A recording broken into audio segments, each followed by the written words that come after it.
Welcome to Raging Bullets, a DC Comics fan podcast, episode 64.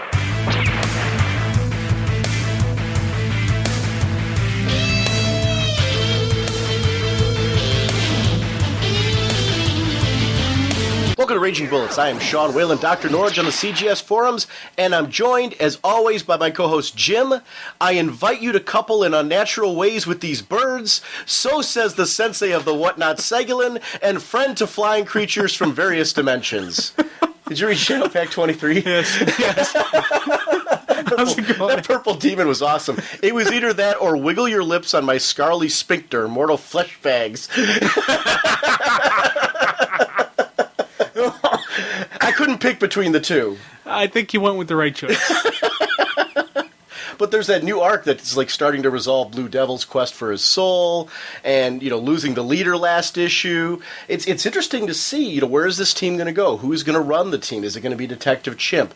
Is Nightmaster going to come back? I'm really enjoying this series a great deal. Did you keep following it then? Yeah. Oh yeah, I'm continuing through this. I'm liking this. It's a fun read. It's a different little kind of taste, for me. So I'm really curious to see, especially like the Blue Devil stuff with his lawyer going down to hell. I read it. I howled out loud. I read it for my sister, who's a lawyer. She loved it. It was just a great little thing, just seeing how they treated this lawyer with respect, because lawyers have a special place in hell. I was like, that was just some really cool reading. I liked it. And you think your sister appreciated that? She loves good lawyer jokes. She'll be the first one to throw out stuff like that. Good for her. She likes the fact, but she also did like the fact that there was the submittance of the claims, and there was just a regular legal process down there, but with just a little twist to it because it is hell. Right. So it was good. I want to give a quick shout out to the Gem City Comic Con, which is on April 6th. Billy Tan, Marv Wolfman, many, many more. They have tons of guests there, local celebrities. They have comic celebrities are going to be there. They have a wonderful shopping area at the Gem City Comic Con. The entrance is only $3. Jim and I cannot be there this year because we have a conflict. Well, each of us have a conflict on that day, which we're definitely going to be there next year. I'm actually really bummed because this was supposed to kick off our April month of conventions. But if you're going to be at the Gen City Comic Con, if you could let us know at ragingbullets@gmail.com, I'd love to either have you on the show after the con to talk about the con, or if you want to send in an audio comment, or even if you don't want to come on the show, you just want to do a little write-up about the con that we can talk about on the show. Because those are some big guests, Billy Tan, Marv Wolfman, but the local talent is wonderful that they have there. It's a fun con. It's a family feel con. It's a nice mid-sized con that has a wonderful shopping area as well. So you can go there and really fill up on some back issues. So if you are going to be there this year, please let us know because we would love to talk about Gem City on the show. And the website for that is gemcitycomiccon.com. So be sure to check out the Gem City Comic Con. Jim and I are big fans of the convention. We're definitely going next year. Trying to work out something where we have an opportunity to maybe podcast a bit more right from the con next year. Oh, so. Cool! Because that was a fun one, and we did get some really nice deals there. So it was a good shopping con for me. I liked it. Absolutely, and the creators were wonderful. And what was great? You actually got FaceTime with everybody. Because of the fact that it's a nice small con, there was a lot of traffic coming through, but you got to go from table to table at a very quick pace, so you could actually get to see everybody that you came there to see. And you got to talk to the talent about their books and what's coming up. So, if you're a Marv Wolfman fan, if you're a Billy Tan fan, you'll actually get some time to talk to both of them. And it's a fun con. It's a very fun con, so I highly recommend that one. Speaking of cons, Jim, the New York Comic Con 2008 is coming. Head on over to the Jacob Javits Center April 18th to the 20th and experience the largest pop culture event to take place on the East Coast. An enormous show floor plays host at the top, entertainment industry leaders showcasing the latest and greatest in comics, graphic novels, anime, manga, video games, toys, movies, television, and so much more. One of the most original and inventive writers in the comics medium, Grant Morrison, will be the guest of honor at this year's New York Comic Con, where he will meet and greet his many loyal fans. Grant is the writer of such books as We 3, Doom Patrol, Animal Man, Batman, New X-Men, and All-Star Superman. He is working on DC's big event of 2008, Final Crisis.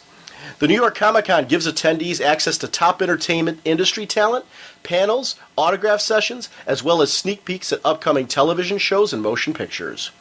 Additional featured guests have been announced, including Charlie Adlard, Terry Brooks, Duncan Fegredo, Erwin Hazen, Tony Moore, Steve Niles, Sean Phillips, Eric Powell, Rick Remender, Leonard Starr, Dave Shelton, Chris Weston.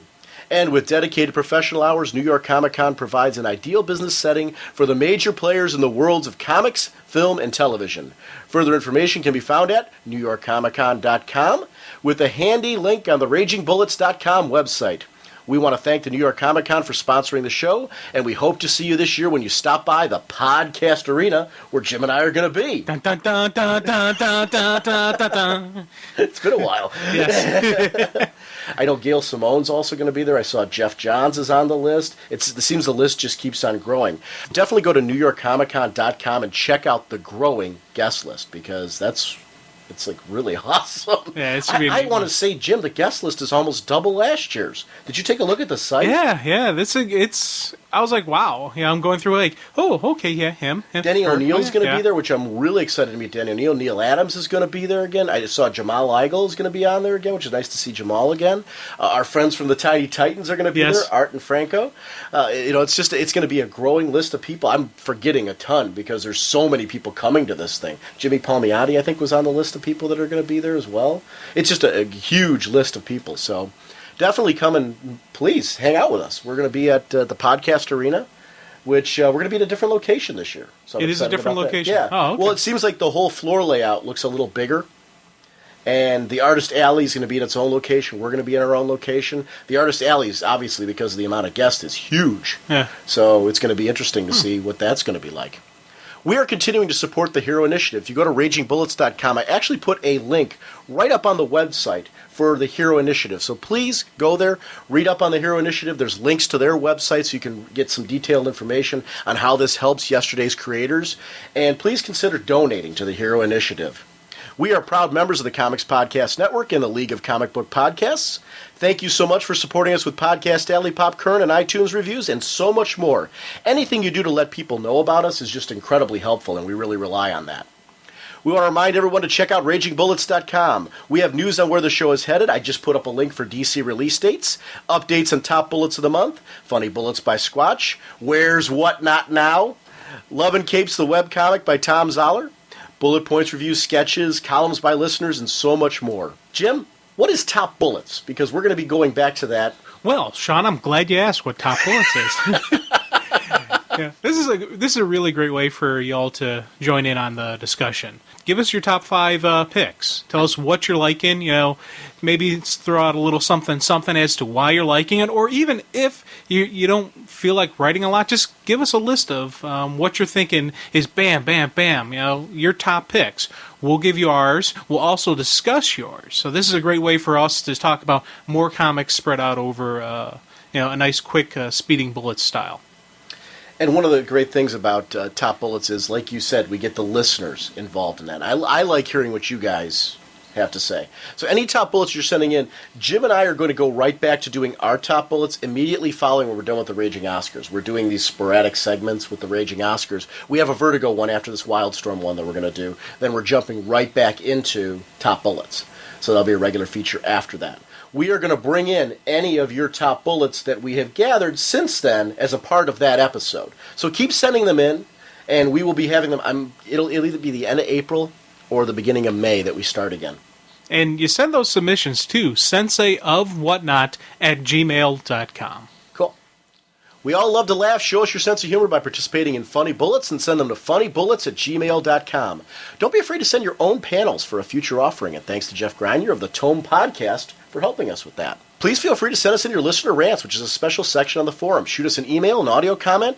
We are also always looking for new website content. If you want to participate in the show in any way, contact us at ragingbullets@gmail.com. We love having you a part of the show. Jim, speaking of this show, what kind of a podcast are we? Well, we are a spoiler podcast. We go in-depth in the plot lines, story twists, and whatnot of the comics we're reviewing. So if we're going over something you haven't read, you may want to come back later so you can better enjoy the show. This is going to actually be kind of a two-part show. This was originally supposed to be just episode 64, and we looked at the sheer amount of content we have to talk about. It's going to be actually episode 64 and 65.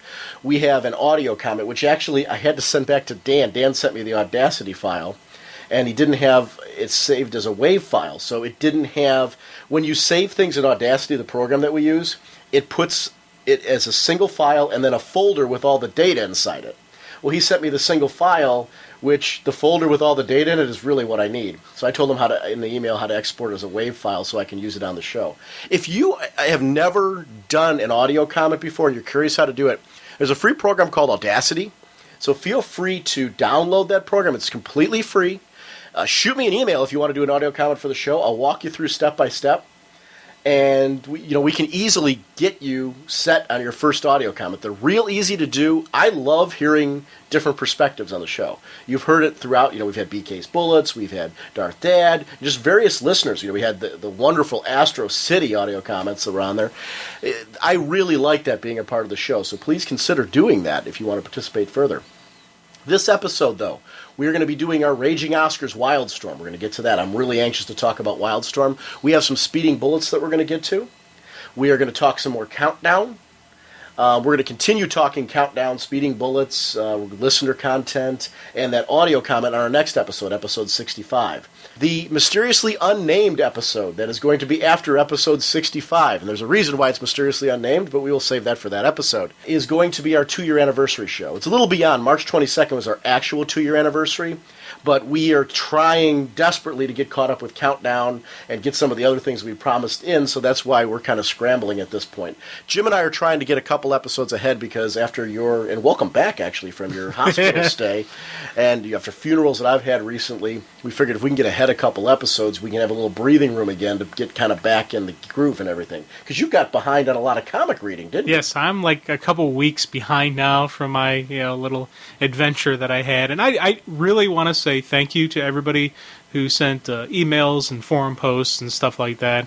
I really appreciate it. And yes, I am eating more fiber now. That was...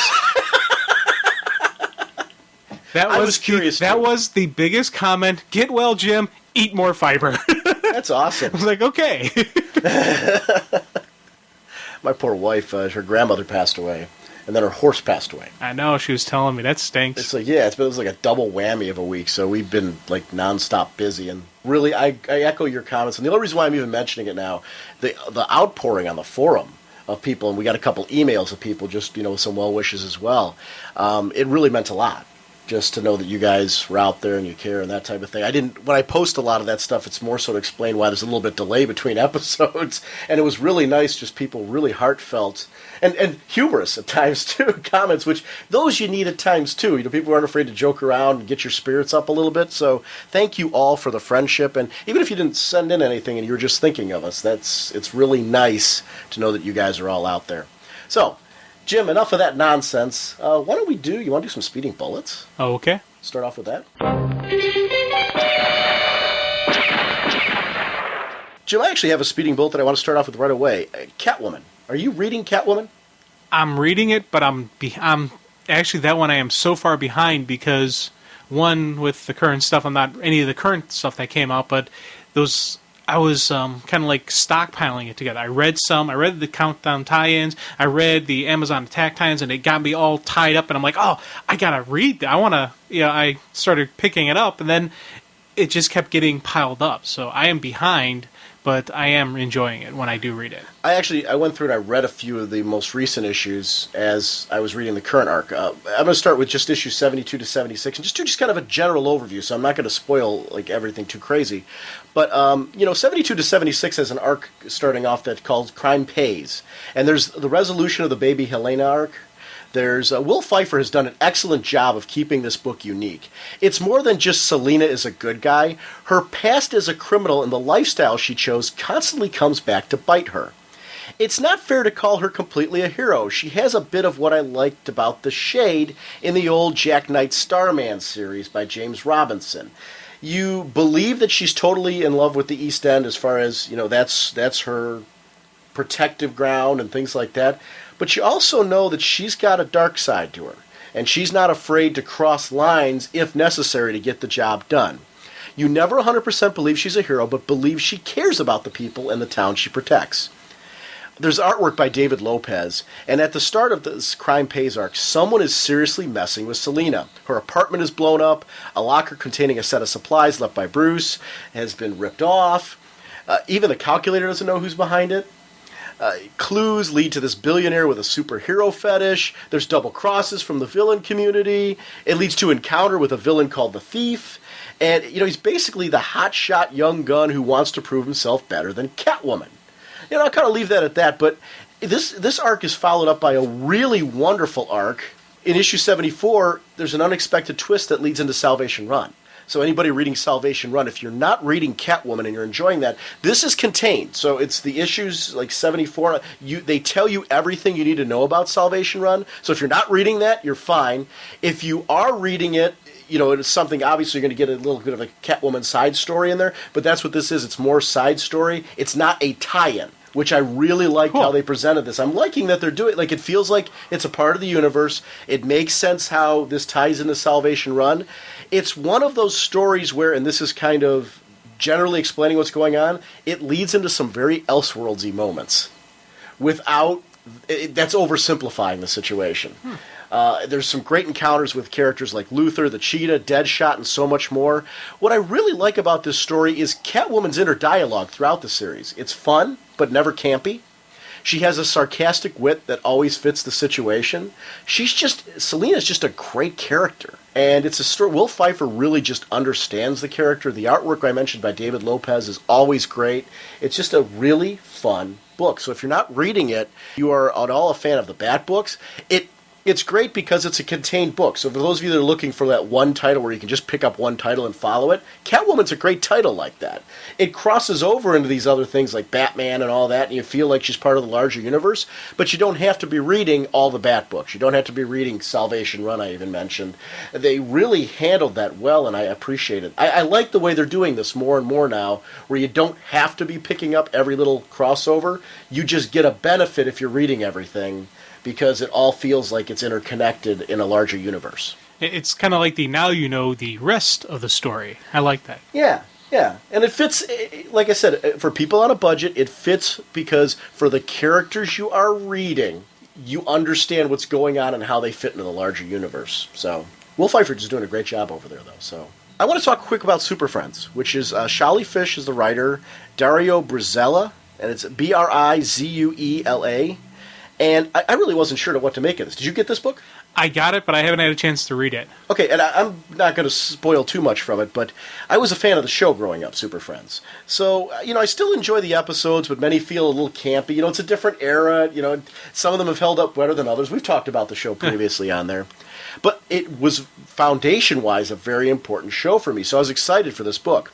It's based on the new toy line, and for parents looking for solid stories about teamwork and believing in yourself, you're going to find a lot here.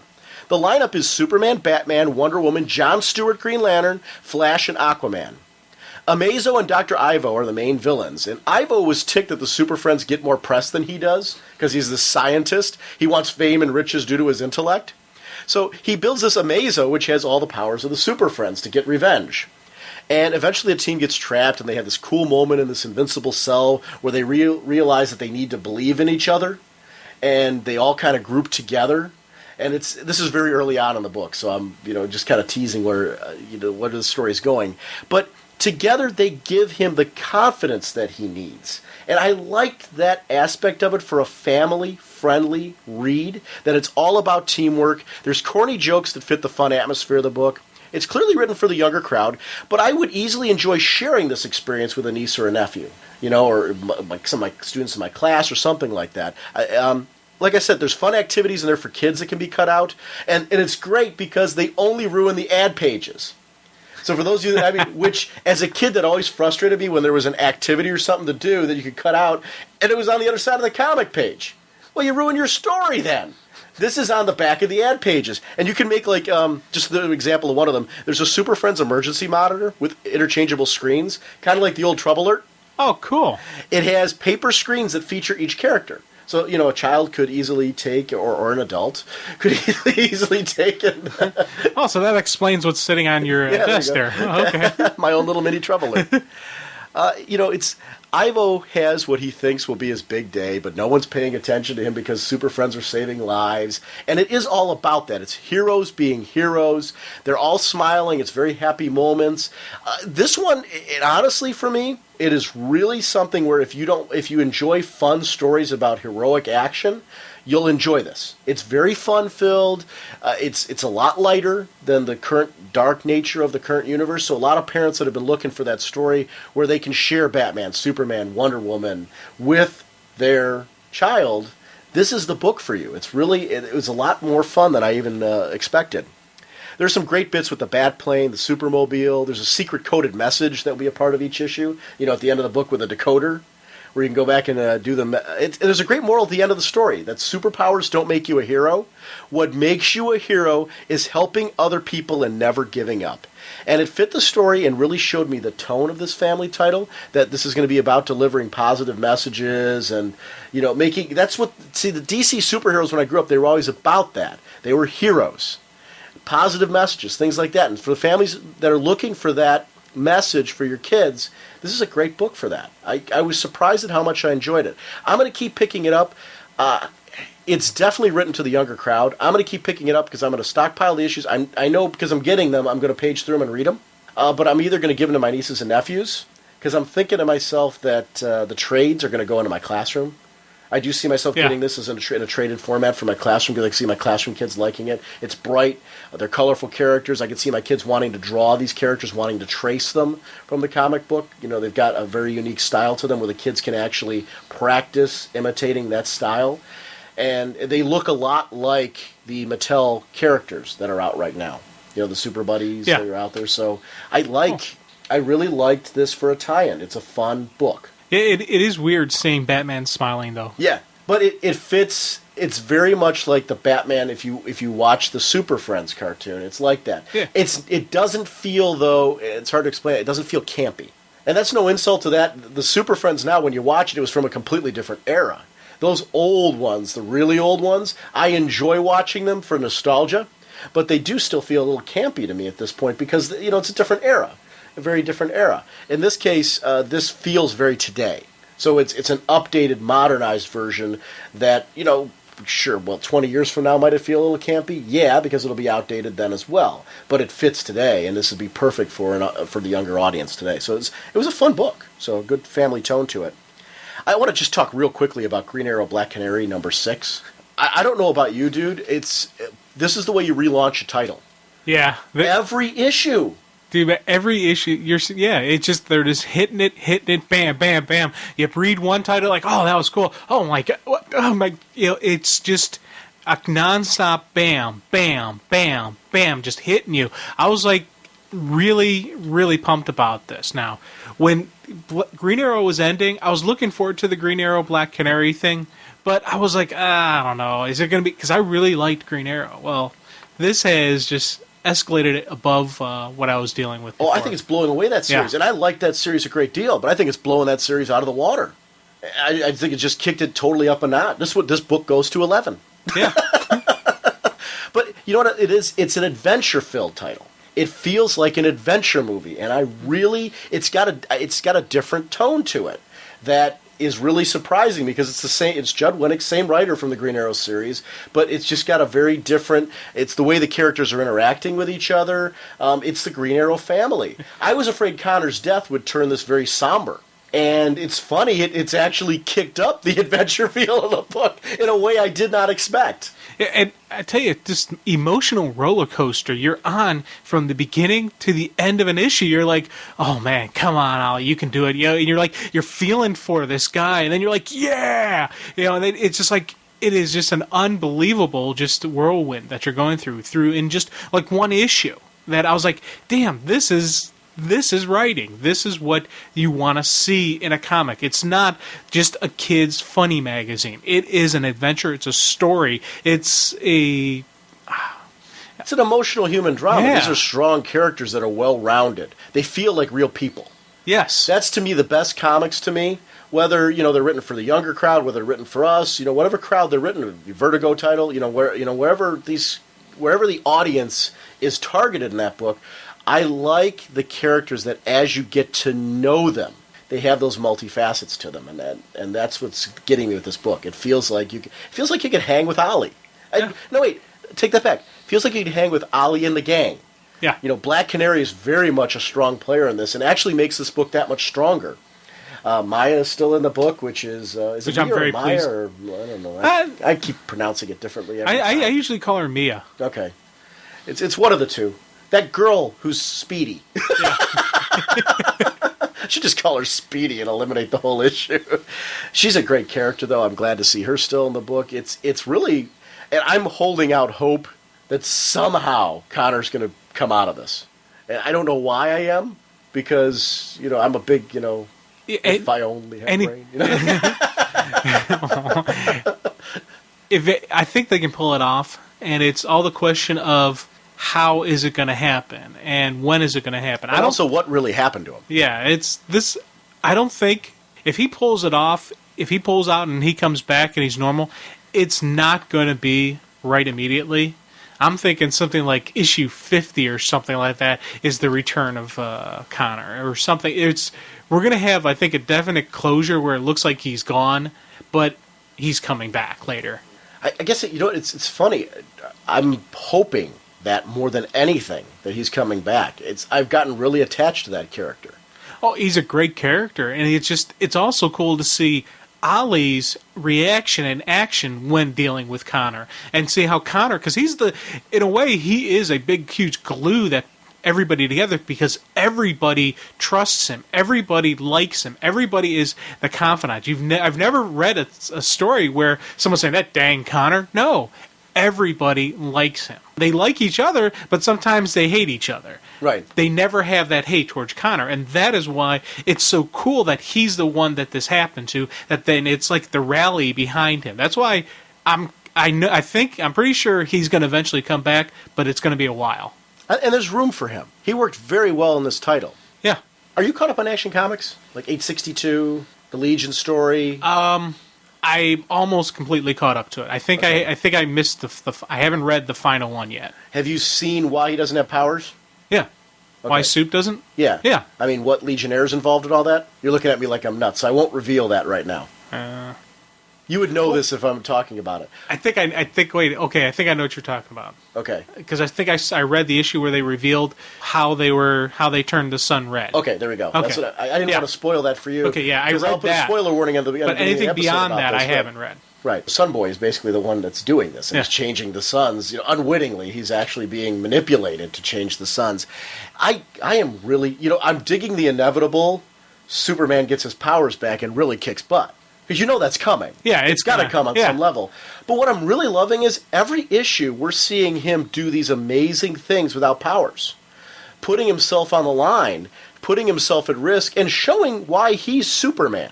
It doesn't matter if you can, if you get shot with a bullet or anything like that. If they bounce off of you, or if you can, leap tall buildings, all that stuff. Forget any of that. It really is the man behind the powers that's important, and that's who this guy is. He's there for his friends. He doesn't even enter his mind to come back, and I love that about him. Yeah. Jeff Johns is just nailing this book, and I'm Superman happy right now in a way that I haven't been. Action Comics is one of those top of the stack reads that I grab every month, and I can't put down. I think it's just an outstanding title. I know, dude. Before everything happened, that was the top of the stack I was reading. And I was eating it up because I didn't know these Legionnaires. My Legion knowledge is very limited, especially this era Legion is limited. So I was reading it up, going, "Oh wow, yeah, that's cool. Oh, okay, I see." And then I'm like, "Hey, I remember that person from when we did the Great Darkness saga. Oh, okay, that's cool." And we're going to be doing a little more of them with Darth Kramer. Yeah.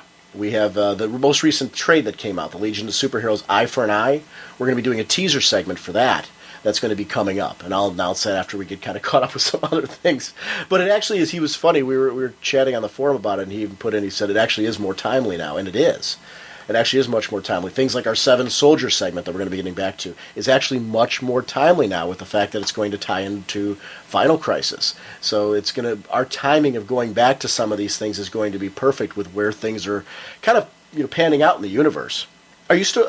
Have you read the Flash issues after Mark Waid? There's one issue with Tom Pyre, who's taking over, the new writer. I don't know if you've even noticed. I have not read that one yet. Okay, I'm loving this book. It's one of those things where the family, the kids, and that whole aspect of it has added something to that story for me. Wally's concern for his family and putting them ahead of the Justice League, and Freddy's art on there. Freddy's art, I don't know if you noticed it, has a different flavor to it. It's the lines are a little bit different. It's got a very fast-moving motion to it. And I love seeing his take on the kids' different powers, because their powers change from issue to issue. It's a fluctuation. I like that. I like the fact that because of what they are, who they are, how everything's come to be. It's nothing. It's not set concrete yet. They're kids. They're gonna change. Your body is gonna go through, your metabolism and whatnot are on flip flop, and So I like that mystery. They're dealing with some very emotional issues, though, and the kids are dealing with some emotional issues because now they know that they're dying, or they could be. It's a family pulling together where mom and dad are saying to them, we are going to battle this out, and we are going to do everything we can to make sure you live as long as possible. We aren't looking at this in a negative way, and I like that aspect to it. It's got a very different flavor to it. I always liked when Wade did the Flash family, earlier when it was Impulse and Jay Garrick, and it was Wally West, and that was the Flash family, Jesse Quick and Johnny Quick. Back in those stories, I like when he did that, and Jeff Johns carried some of that over into his run as well. This is a very different Flash family, but I like that aspect with that character. It's supporting cast that are integral to the stories and integral to the storytelling, and any comic that has a good supporting cast, whether they're superpowered or not, is a comic you're going to want to tune into every month, because there's more than one character to rely on for the stories. And there's more than one focal point. There's more than one character to get attached to. And, from a geeky fan standpoint, there's more than one character for you to put yourself in the place of. And that's something, to me, this is escapism.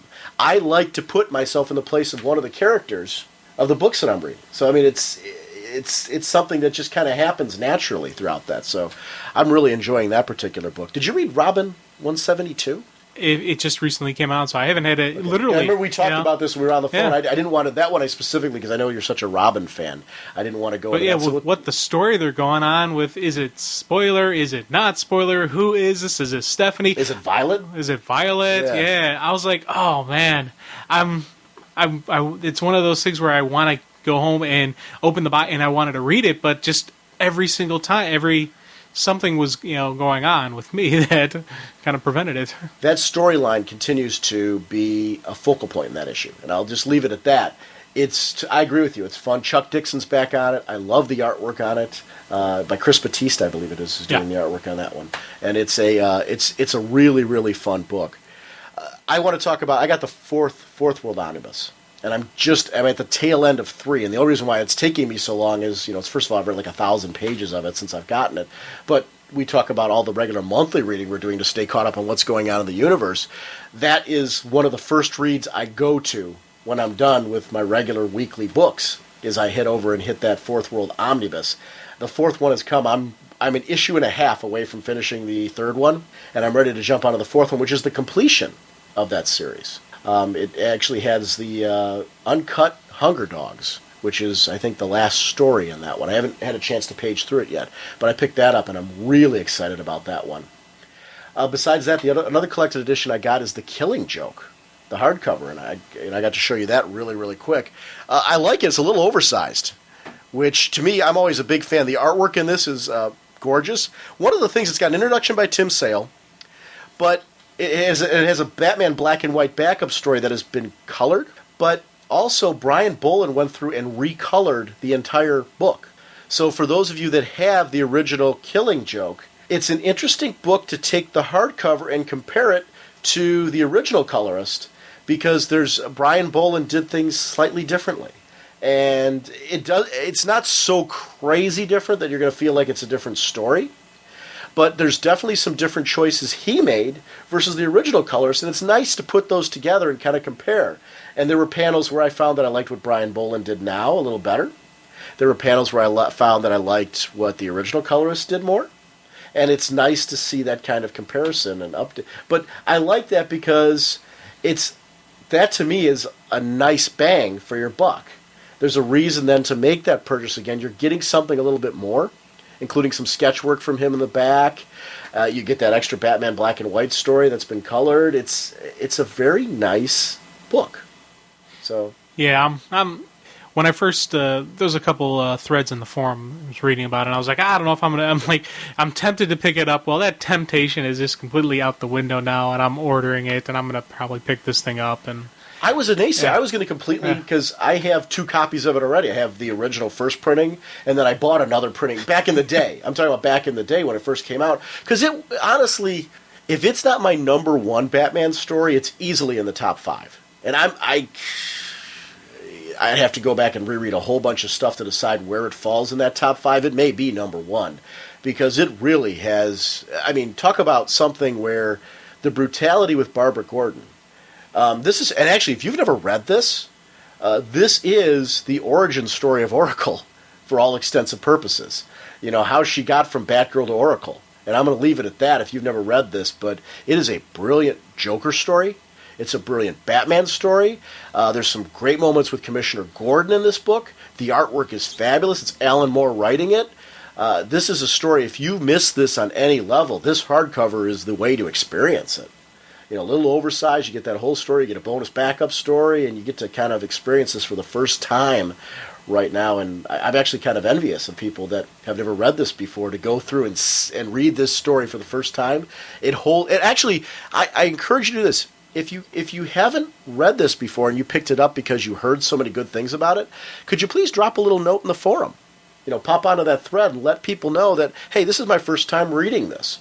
Because there is a new generation of comic fan that's out there that probably hasn't read this story and is hitting it for the first time, because it came out back when I was in high school. You and I were in high school for that. Yeah, this was high school. So it's a big read, and it's great to see that, because that's back in had to have been the late 80s that it originally came out. I don't remember the exact date. If it was early 90s, you know,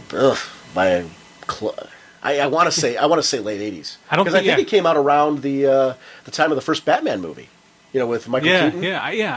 It was a part of that whole boom, and The Dark Knight Returns. It was in that era. It was in that era when Dark Knight Returns first came out. So it's a great story, and one that I can't hesitate to recommend. You know, there's one book, Jim, you and I never talked about that I really want to chat about, just really, really quick. Batman and the Outsiders. You know, we're like 4 issues into this book, and, you know, I love the team. There's a Catwoman appearance, there's Batgirl, Grace and Thunder, Martian Manhunter, Metamorpho, Katana, and Geoforce. The artwork is spectacular. It looks like a painted artwork to it. It's got a very unique flavor to it. We get the Langstroms in there, and they have this wonderful, that's the Man-Bat tie-in, and there's this whole thing going on with the Omax and Brother Eye, which ties into what's going on in the universe right now that we're seeing them reappear and everything. So Bruce is still dealing with that. There's dark, dirty, covert missions that the Justice League isn't always too happy about, that's to me what The Outsiders is all about. It's Chuck Dixon again, who's on Robin.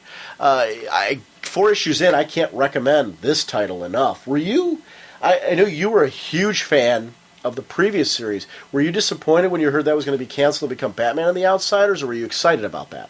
I honestly was a little bit upset about it because I did like, and especially when I heard that Winnick wasn't going to be writing it, I was like, oh man, I like Winnick. Why, and then I started hearing all the changes going on in Batman. I was like, okay, they're going back to old school Outsiders where it's Batman and the Outsiders.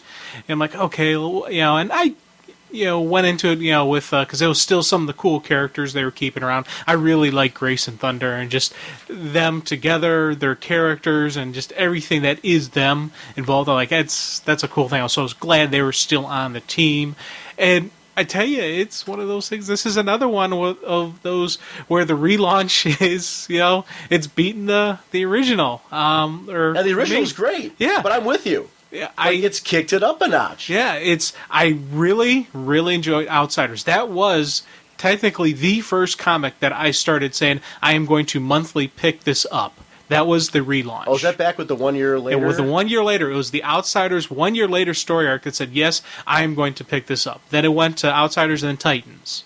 And that was a very edgy series. Right, and that's why I really liked it. I went back, I picked up the back issues of Outsiders going, man, this is cool. You've got a really over 2 year commitment to Outsiders at this point. And for me to say that now, I'm saying, okay, it's kicked it up a notch. It's gone above that. I was like, that is a definite statement as to how cool this series is. Did you have any speeding bullets or anything that you wanted to rant about, or was it just kind of?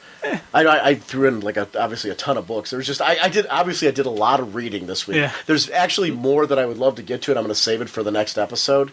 But, a quick comment. Okay. One of the things I've read over the past couple of days and whatnot is Preacher, the first. Did you? I finally read the first trade. I had it, and I always couldn't find the time to read it. And I read it, and I tell you, as soon as after I read it, I promptly hopped on the computer, ordered the second one, and the third one.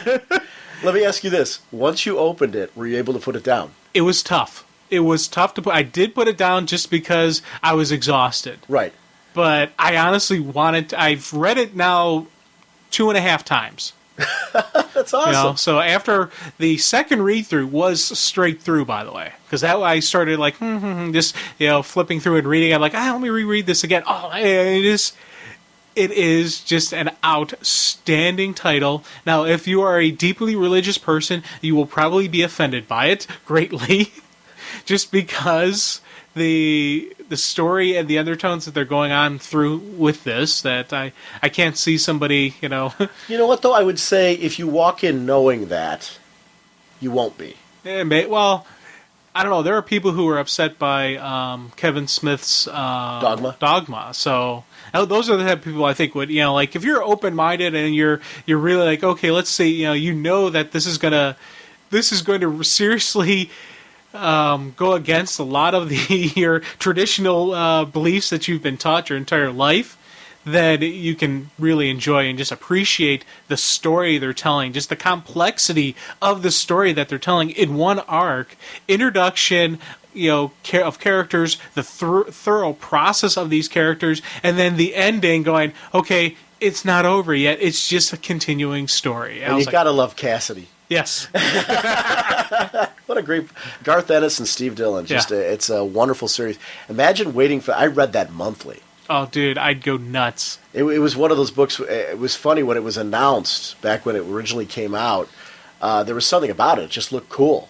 So I picked up the book on a whim, and I didn't have the kind of budget that I have today.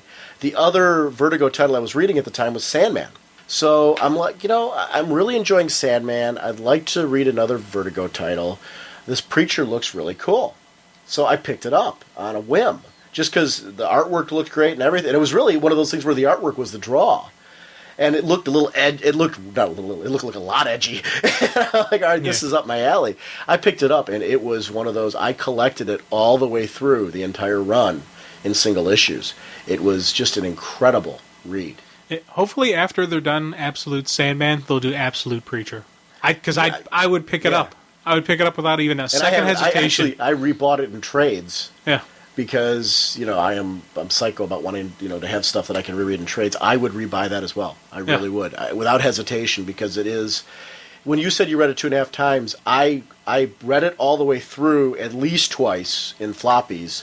I bought it in trade again and reread it all the way through. I kept them in trades with the intention that I will go and read it again, and I would easily pick up an Absolute version to read it with the oversized art, because the art is really sharp in that series. Yeah. So it's one. I agree with you. Got a quick question for you. I was thinking about this during the week. Thinking about the DC Universe in general right now. All right, and this is kind of an off-the-cuff one. Who would you say, if you had to pick one hero or heroine, who would you say is, in your eyes right now, the person you think of as the most heroic? And why? And I mean, as far as what your and I mean, you can even qualify when you say it what your definition of heroic is if you need to. But who do you think is the most heroic right now? Who's one when you read about that character? It doesn't have to be one of the big three. It can be.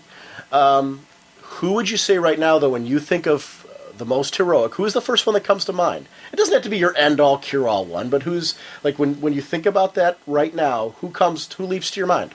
Actually, two characters do pop to my mind Okay. as being the most heroic. One of them is Robin, because I always think of Robin as a hero. Very But good. you do look at just all the personal stuff this kid has been through, sure. and it's never it's phased him, but it's never deterred him from doing the job, from doing what's right and stepping up when he needs to. Add to that, he doesn't have superpowers. And in the Ra's al Ghul storyline, Right. addressing on what you said, he had the opportunity to really take I don't even know if you would call it an easy way out, but he had to make a very tough decision in that storyline, which is just what you're talking about right now. And I'm sorry, I'm cutting you off, but I totally agree with you when you're saying that. It's not who my choice was, but I'm totally seeing where you're going with that. And it's just exactly with the Ra's al Ghul, with just everything, but also even with his current stuff he's dealing with, the possible of this is maybe Stephanie, is it not Stephanie, is it Violet, who is this, what's going on, and he's facing it all, and you add to it the personal stuff, that the teenage strife that he has, it's just like, wow. That's that for me is a heroic. You got to step up above the pain. You got to step up above, what it is to do right. Now, my second name that popped in my head was Blue Beetle. Oh, interesting. Okay. And the main reason why with Blue Beetle was this is somebody who just had heroism thrust upon him. He didn't ask to be a hero. He didn't want to be a hero. He didn't even know he was a hero until Booster Gold grabbed him and said, "You're the new Blue Beetle." Right. What are you talking about? And along the way, he's stumbled, he's made some mistakes, but he's building, and he's learning from his mistakes, and also just that one of the finals, the story arcs that we're dealing with him, where he gets the scarab just ripped out of his body, and you see Jaime, just him as a person, not giving up, not quitting. He had this massive power from the scarab. He loses it, but he's still a hero. He still does what needs to be done. He still does the right thing. That, for me, is another just true definition of a hero. Yeah. It's funny, as you're describing him, he reminds me a lot of Kyle Rayner. Yeah. Because Kyle Rayner had the ring thrust upon him. Very similar, with what happened with Hal Jordan becoming Parallax and all that. It wasn't one of those deals where the ring sought out the one who was most worthy. It was just Gantet showed up on Earth, handed it to him, and said, "You are a Green Lantern." Good luck. Right, exactly. So it's a very similar journey to what you're talking about. So it's probably a good point that you mentioned that right now, because I think maybe Blue Beetle fans who don't understand Kyle can maybe connect with that character in a personal way now. Because, if you understand, Kyle is basically the veteran version of what Jaime is right now. So it's interesting. It's one of those random thoughts that I had this week. Don't ask me where. I was wandering along. That's why I asked the question, because I'm just kind of like, who is the most heroic right now? You know what I think of? Red Tornado. Talk about a character, for a lot of what you're talking about with Robin. Red Tornado's a character. I was reading Justice League and, rereading a couple of issues of the current series. I actually read from the beginning of it straight on through to the current, because I just kind of wanted to get kind of back into what's going on with that. And that poor guy, just in this way, forget about his whole history where he's been facing this. Let's take a look at just the current run of Justice League. He became human. Had to go back into his robot body again. Then his robot body's destroyed. He's in a computer. He has to face either living in a computer for the rest of his life and not having contact with his family, or having a robot body again. And the whole time, here's the thing. Whatever happens with him, whether he stays in the computer, whether he becomes a robot again, whatever, that this guy would not hesitate in a single moment to put himself at risk again to do what is right and to protect his friends, even at the risk of not existing anymore. And that's what makes him to me such a tragic hero, because he wants so much to be human. He wants so much to touch his family. He wants, and if anything, that makes him all the more human. We all have things we strive for, and he's so identifiable because you journey along with this guy. But I want to believe that, would I give it all up to do what is right? And he does that every time he goes out there. You know, it's just an amazing character. I really, really am digging him in the Justice League. This run right now is really painting a nice picture of this guy. So he's kind of my latch-on figure in the current Justice League series in a way that I didn't expect. So I guess that's where this whole thing came from. Oh, cool. I was thinking about that character, and I'm like, wow, he's really just right now, to me, he's kind of one of the most heroic characters because he's given up everything so many times. And you want him to make it. You want him to get a body again. You want him to, you can't help but rally behind this guy. And that's one of the cool things about, I just think he's a great character. So that's kind of where I went with that one. Holy caffeine! Jim, you want to leap right into the Raging Oscars? Let's do it. Wildstorm stuff? I'm just going to kind of do my little disclaimer in the beginning, and then I want you to actually start, so you can have an opportunity to do that. But my list went completely off of emotional gut responses, as always. I went back through, like, so many titles. Actually, this was harder for me than DC Universe, which I didn't expect. I went off the personal hell yeah moments. I feel that anyone's list should have a personal emotional attachment. So when you think about this afterwards, if you've been reading Wildstorm books, please go to the forum, share with us your top list. Geek out with why those are books that you felt should be on there for you. This isn't so much about agreeing or disagreeing. It's about celebrating 2007. That's what I see the Raging Oscars as, and that's what I kind of like the focus I want of this one. It's more so letting people know maybe who didn't read anything Wildstorm, or maybe didn't read the book that you read in Wildstorm, why they should read that book, and why to you it was as cool as can be. So this is all emotional gut reactions for me. It's not, I don't care what's most popular around a net or anywhere else. It's kind of a, I went back through and just said, and this is a line that really, I would be hard-pressed to tell you an issue that was low on this one. It's a very, very high-quality line of books across the board with some top-tier creators. So kudos, because I'm going to try in my list to shout out as many people as I can, and I am not going to do Wildstorm justice in this segment because I really think it's a line that is thinking a little outside the box and trying some clever things with the concepts of superheroes and mini-series and things like that. So we've got some opportunities here to really talk about some neat things. So, Jim, do you want to start or kick us off with the best ongoing title? Yes, ongoing title. And I continued with how we did with the DC with solo and team books, keeping them separate because really to look at them, as pick, one over the other is kind of an unfair match. Yeah, so... do you find, before you even start that, just because we talk about solo and team books, do you find you get something different from a solo book than you do a team book? I do. I don't know where you're at. I definitely, I need a solo book in my library. I need a team book. Like, if I had to go down to 2 books, one would be a solo book, one would be a team book. Yeah. There are things I get from both. I don't know if you're in that same place or... Yeah, they are. For me, I look at them and I get different reactions from them. So, and I couldn't compare, or say I like Teen Titans over Robin because they're both my that I really dig. So it's hard for me to compare the two. There's certain titles that I really enjoy solo, and there's certain titles that if one of those characters were not with the others, I probably wouldn't enjoy it as much as they do with the whole. And to be honest, it's funny that I'm saying this because my solo and my team book titles are exactly like that. Whereas my solo book, I like this character. He's cool when he's with his team, but when he's solo, it is just a fun read that every single time I'm putting it down saying, hell yeah, this dude is awesome. He kicks some serious butt. I was going to be in shock if this wasn't your solo book. Of course, I am talking about Midnighter. Dude, man, I've gushed about him multiple times. I will continue to gush about him. This is just not only a cool concept of a character, just his general attitude and who he is. He's that gray hero. He's not the clean-cut Superman. He's not the Batman who looks scary but is really not a killer. This guy is a killer, but he only kills the bad guys, so it's okay. And add to just the personal twists with him.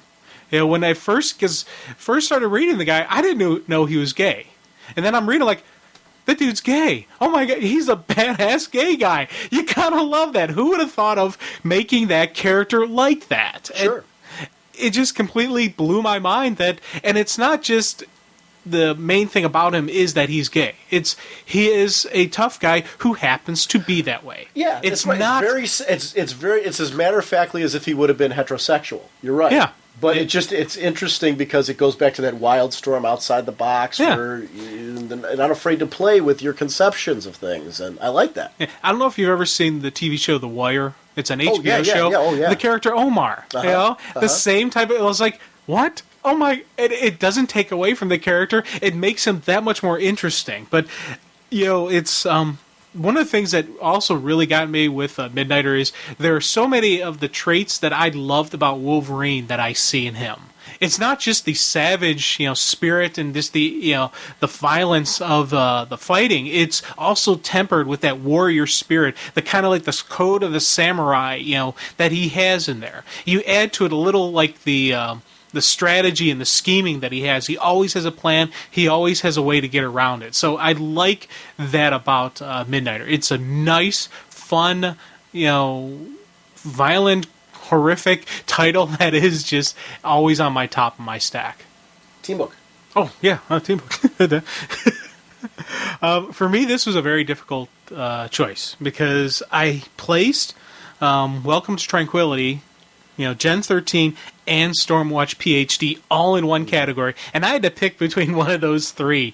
And I was like, oh my god, I was like, how do I, choose one?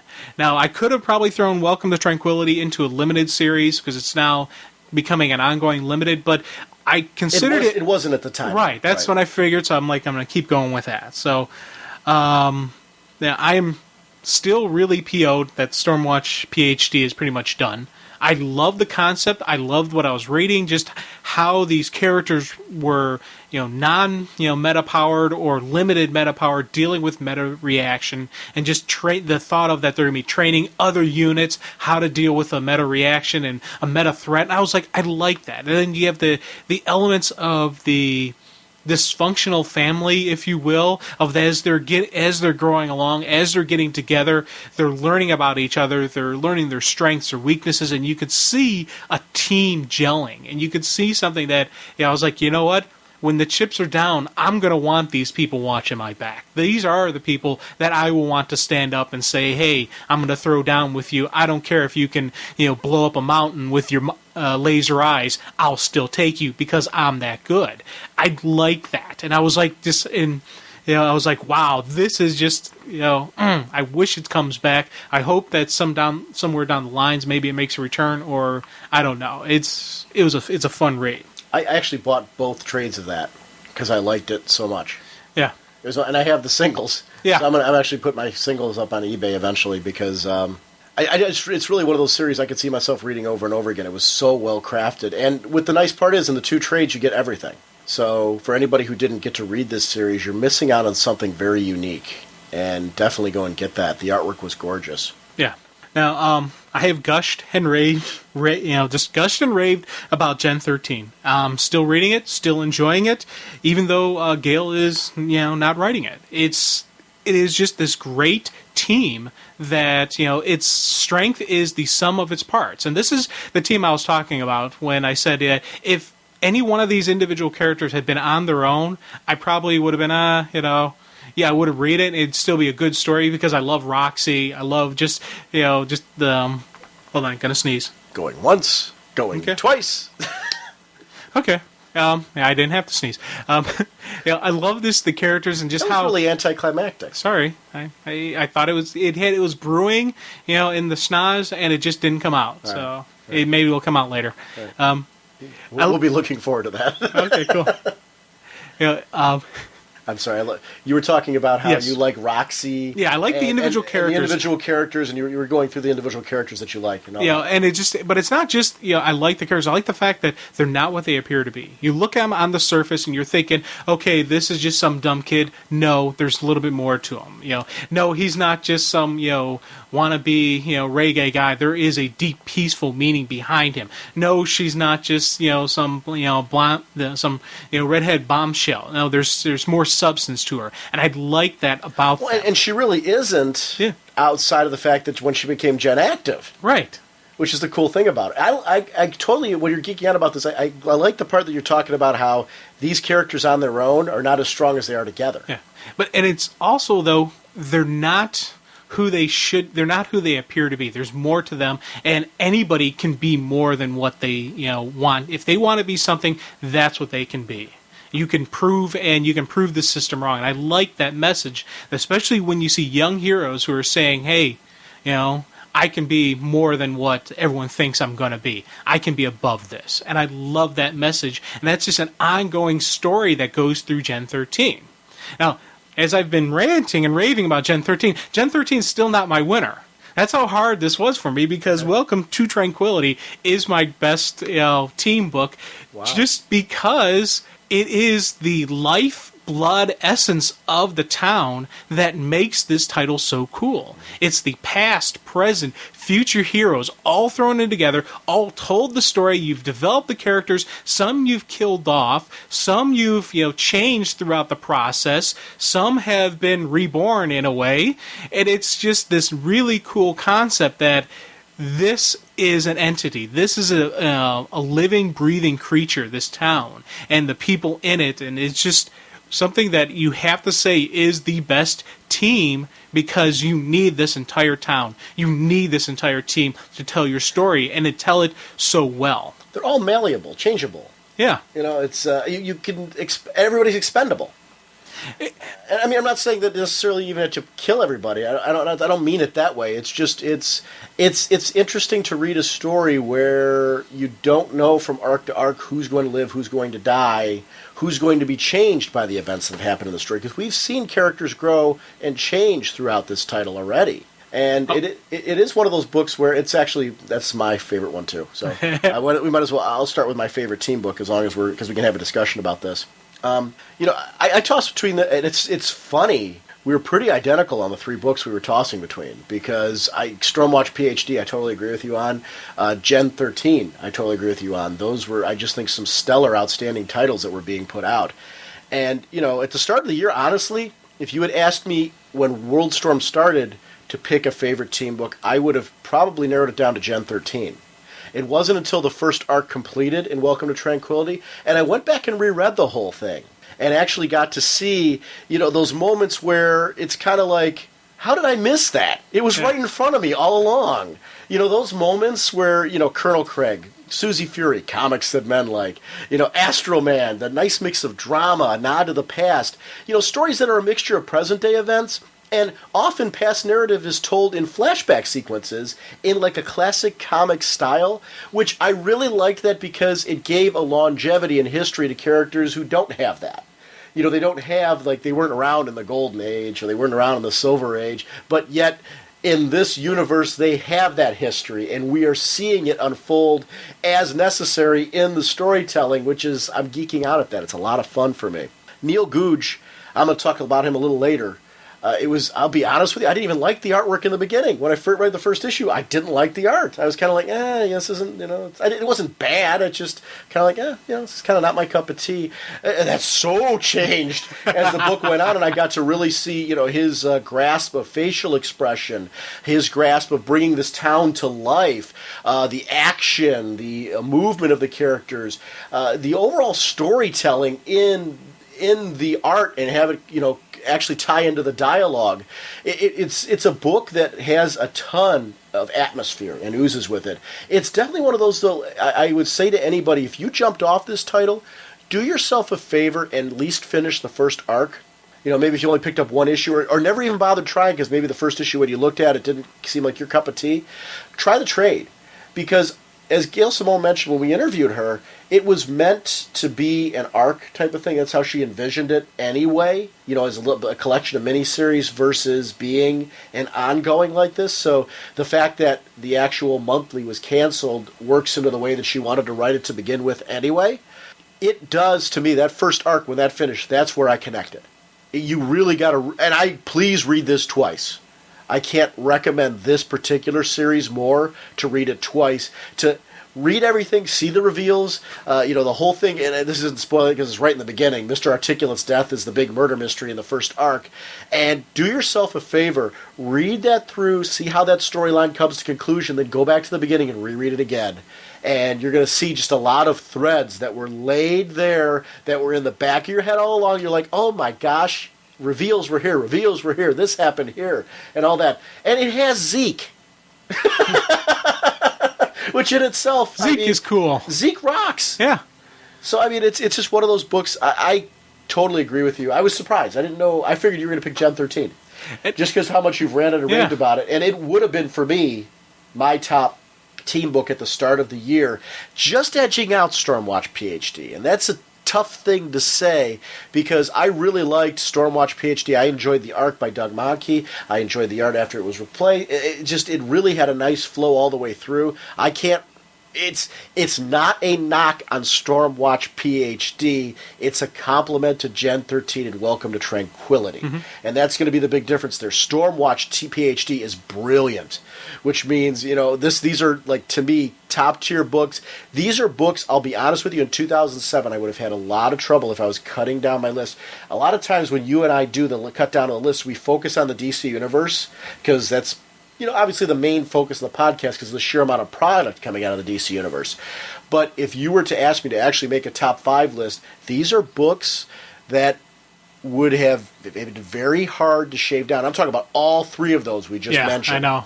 Stormwatch PhD, Gen 13, and Welcome to Tranquility, because all 3 books give you a very different read. Great titles, but Welcome to Tranquility was mine as well. My solo title is probably going to surprise you. Deathblow. 1 through 9... which seems to be over now, obviously with the ending. I'll leave it at that, because I don't want to spoil that for anyone who hasn't read it. I truly enjoyed the world of Brian Azzarello's Deathblow. What is real and what is not? That was the theme of the whole thing for me right from the first issue. Imagine coming home to the perfect family you don't remember, only to find that it's all a lie and your dog can talk to you, or the neighborhood dog or whatever else. But what is real, what is not? He becomes a vigilante by night, starts to uncover secrets. His world implodes around him. The Carlos Donata art was just, perfect for it totally fit the mood and the atmosphere of the series. The colors were perfect. It was one of those, everything gelled so well for atmosphere. That's what this book all was to me. Like I said, I'm not going to reveal why it seems to end in issue 9, but there's part of me considering the nature of the character that sees you could very easily kick this baby up again, and I hope it happens because if you like Azzarello's work on either 100 Bullets or Loveless, it's like, why aren't you reading this? And pick this up. Deathblow is just brilliant. It was one of those books where it was a great character. Hell yeah moments. That's what it was for me. Every issue was filled with those. It made me laugh. It made me, made me want to hit a punching bag. It's one of those action titles. You see like an action movie or get you all riled up and that type of thing. This was one of those books where, I wanted to hit a punching bag afterwards. You feel like you got energy. This was my energy book. I understand. Forget Gatorade. Deathblow's the new energy drink. It was a fun read. And like I said, if you are a fan of Azzarello's work at Vertigo, this fits right into that category. Like, you are going to be very comfortable reading Deathblow. So if you happen to miss this baby, do yourself a paper and seek out the trade and read Deathblow, because I really, really dug this book. Yeah, this was up there for me as well. But well, actually, I'll be talking about him later. So okay, that's what we'll go with that. Did you have a best miniseries? Yes, I did. Okay. I went with Red Menace. Ooh. I've talked about it a couple times on the show, and I still enjoy reading it. It was funny when we were doing our notes. I pulled it up again and I reread it again, and it still has an ending that I'm not going to spoil, even though this thing has been out there for a while. I loved the ending. I absolutely loved it. In a way, I'm looking back, I'm figuring, okay, yeah, I probably should have seen it coming. But when I first read it, I was like, I thought they were going to do something different. I liked it, and it was like oh man, that's good. And it was like one of those, wow, it's a really cool story. It's a retelling of the actual McCarthy era, communist trials, but it's, throwing the superheroes in it, but it's not just that. At first, I thought that's all it was going to be. No, there's a whole superhero story thrown in there where the hero has to rise up. Once again, it's about a hero seeing what needs to be done, stepping up to the plate, and saying, I gotta do what I gotta do. And I love that about hero books. I love that about comics, and you see it in this. Yeah, it was a great series all the way through. It was another one that, it's funny, it's probably the most sincere compliment I can give a storyline, because I am gradually selling books on eBay that I've read, that I've enjoyed, because a lot of times on this show, I talk about titles that are good, and people are like, "Well, how did you think that was good?" I guess probably the lowest thing I could say about a comic is I enjoyed reading it, and I probably won't read it again. So I'm going to sell it on eBay. You know what I mean? That type of thing. I mean, it was an enjoyable experience. I don't have bad books that I read. It just doesn't happen to me. That's been since my childhood. That's been my experience with comic books. I'm like a sponge with this stuff. I typically enjoy to different degrees all this. The highest compliment I can give it is what I can give Red Menace, is that I picked up the trade. Red Menace is not my miniseries that I picked. The one that I picked just totally... It was another one of those that's probably not going to be a popular opinion. I don't care. It was a hell yeah miniseries for me, The Highwaymen. It was one when we were at that Wildstorm panel, and these guys were talking about Highwaymen, and just the energy they were talking about it. I mean, okay, this mini is what Wildstorm is all about. I love things like Red Menace because of its unique storytelling, but Highwaymen is the best of buddy cop. And I'm using that loosely, but it's that style of action film where you've got the two guys that play off each other so well, each have their own unique storyline. There's butting heads, but you can tell deep down there's a connection between the two characters, and you want to see the resolution where the two characters are like high-fiving again at some point. Either metaphorically or actually. And it is one of those stories. These are two guys who are retired, and there is something that happened in their careers that broke up this partnership, but when their country calls on them, and it's William Jefferson Clinton, who is long since dead at this point, it's back to business. The band is back together. There's references to the 60s Batman show when they kick the car into gear, innovative action sequences that remind me of the best of Bond films, McQueen, Abe Monroe, intense gunplay, great driving sequences. Mark Bernardin and Adam Freeman really wrote a killer action story here that needs to be converted into a film because it just was totally cinematic all the way through. Not a wasted moment. I love that this story could lead not only to a sequel, but to a number of prequels, and it deserves that. My men are inside. This thing is over. Not quite. My ride is waiting. Enjoy the real wheelchair as McQueen shoots the resident badass. Big explosion. Narrow escapes. One hero who's dying. A female named Grace to protect due to the secret experiments done on her. She is the 13th of a number of human experiments that are encountered as they try to escape throughout this story. McQueen appears to be dying. We see Monroe gradually get his head back into the game. There's twists and turns galore, and the art is spot on for this style of story. Atomic batteries to power, turbines to mother effing speed. We really need a theme song, and I want them to have one. It's one of those books, you just feel that. I did buy the trade for this, obviously. I'm drooling about this book right now. What the hell's that sound? 925 horses worth of Motor City Thunder. Hey, come back here, handsome British pistol-y dude, as McQueen steals her boat. I mean, it's moment after moment, line after line. It's what, if you are an action movie fan, if there's, those action movies, it's Stallone, Schwarzenegger, if it's more recent action movies, whatever it is, Van Damme, whatever kind of, wherever your background is on action movies, if you like them at all and you didn't read this is a great action movie in 4 issues. And it just didn't let up. I gotta agree with you on just how outstanding this was, and it was one of those where when it was done, I was like, "Oh man, I wish this was like ongoing." Mm-hmm. I wanted, and even the way they ended it, it still could have continued, and the characters that they still had around, you could have read it and you could have enjoyed even more. It's just like I was like, "Oh." I want to see this be a series of miniseries, though. Yeah, I think it just. I think it was that cinematic feel for me that, like, you could see the closing credits at the end, but you want to see at the end, like they do on the James Bond, the highwayman will return. Yeah. You know what I mean? And whether it's a prequel or a sequel or whatever, there's a lot of options on what you can do with these guys. Yeah, a definite prequel would be really neat. Seeing them, they could do the whole, when they first get together, they could do the middle of the thing, their retirement, what was their final mission before retirement. Sure. There's so much they can do with this. And jump around. Yeah. Jump around. You could do prequels, you could do sequels, you could do, it's one of those things. I hope it did well. It's one of those books that I'm hoping did well, or I hope at least, it's doing well in the trades or whatever, on whatever level, and that it's generated enough interest that we're going to see more of the Highwaymen, because this was really, really fun. Did you have a best single issue or one shot? Yes, I do. Oh, yeah. I went with Welcome to Tranquility Armageddon. The Maximin story was it was a fun read. It so fit in with who the character was, the continuing of the Armageddon story arc, I was like, man, this is a fun read. And you could take it, put it right into with the Welcome to Tranquility. It fit right in there.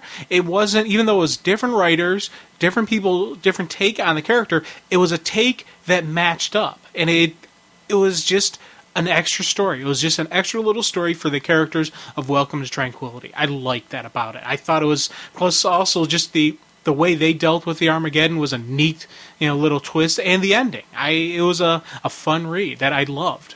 You know what? And this is in no way an insult to it. It's actually a great compliment. And I almost am leery to use this term because a lot of times, you can give or take these.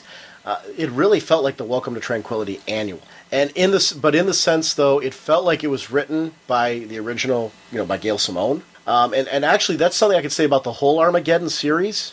Every issue felt like it belonged as a part of, either a numbered issue or an annual in the particular series that it was a spin-off of. I really liked the amount of care that was put into Armageddon. And, the whole Maxi Man story was so great. I really, really liked that story. And you know what? You could see if that was you. If you were that old guy and you could do what he could do, you could see that him doing that stuff, Oh, sure. I know I would. Right. Yeah. He's just a great character. And he's a lot of fun, and you see the potential for that storytelling. It was interesting, the resolution of that story, how it basically left open some opportunities depending on where things land with the Wildstorm universe. Mm-hmm. So it was, and I don't want to say too much, but it's definitely, I would say Armageddon for anybody, and it is being collected in a trade. That is a great trade to pick up if you want a Wildstorm teaser.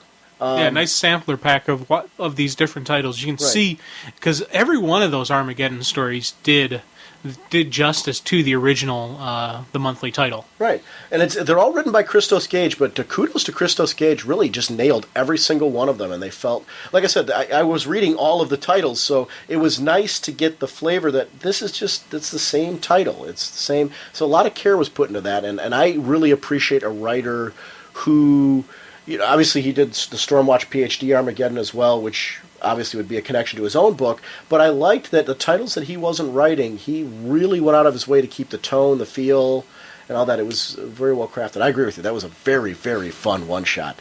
I don't know if you read this. Mine was, and I don't know if you want to call this a one-shot or whatever, I didn't know where to put it, League of Extraordinary Gentlemen, The Black Dossier.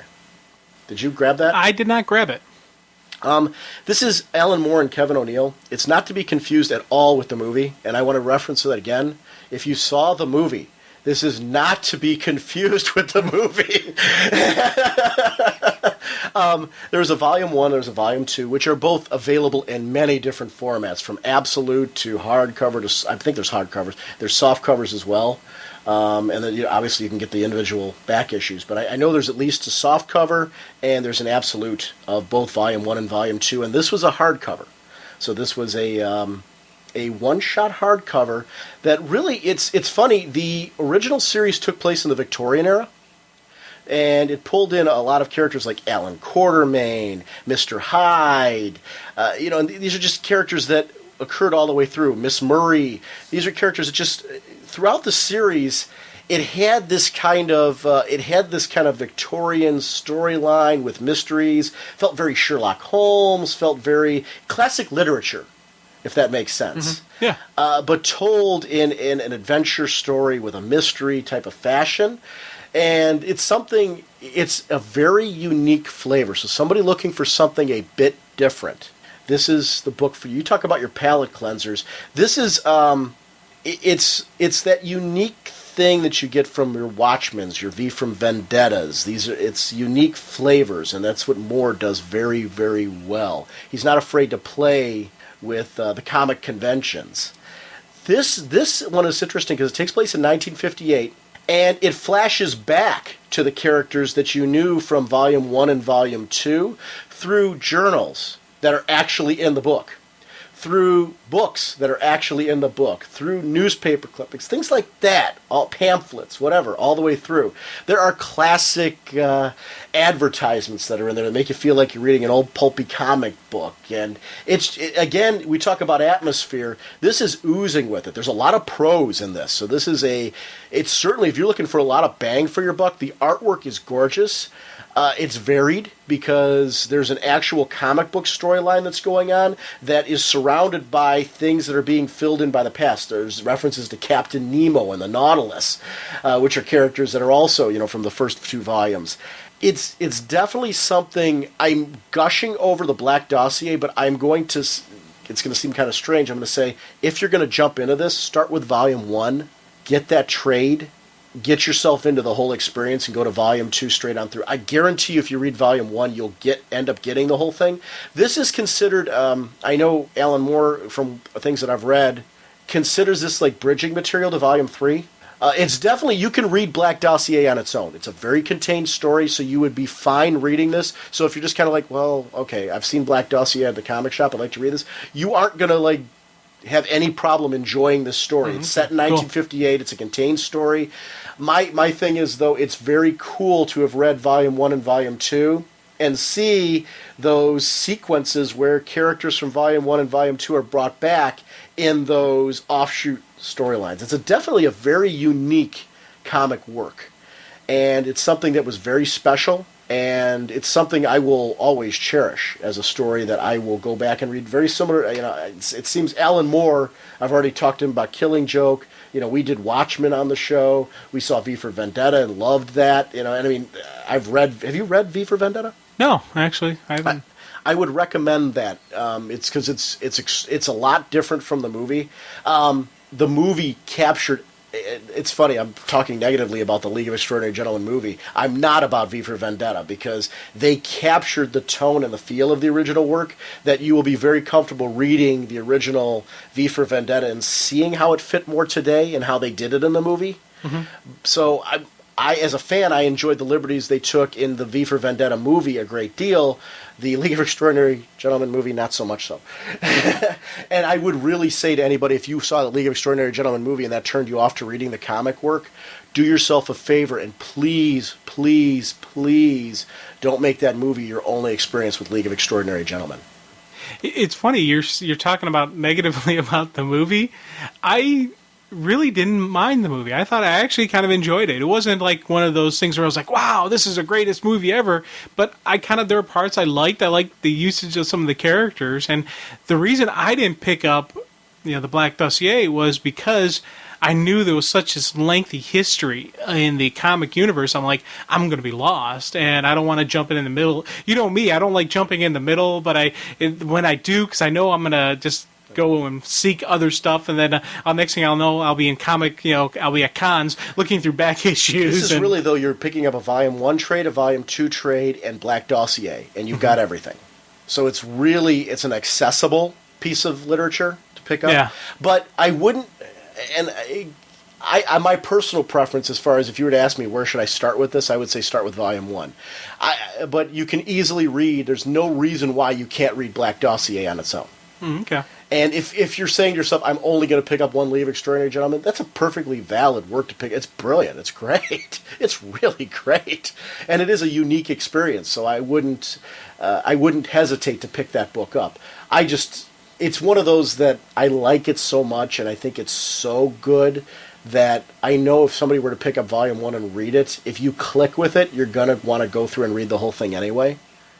And really, you could pick up Volume 1 and Volume 2 independently of each other as well. So if you've started with Volume 2, if that was all you could find at the store, you're not going to be lost. It's not crafted that way. They're crafted as miniseries. So you're fine anywhere you start with this. It's just, it reads really nice, 1, 2, and Black Dossier. I'm almost calling it 1, 2, and 3, but I guess there is going to be a Volume 3. Oh, okay. Which is not going to be, I guess, Wildstorm. Because, well, there's, the Alan Moore's on again, off again with DC is off again. But he's one of those creators. I love Alan Moore, and I will continually pick up anything Alan Moore. I loved his stuff in Awesome Entertainment with Supreme. And that's another thing. If you can find that at conventions, it's traded by Checker Box, I think it was called. Was the one that's traded it. There's a couple volumes of Supreme by Alan Moore, which is wonderful work. If you haven't picked that one up, I'd recommend it. Lost Girls, which is a very racy book.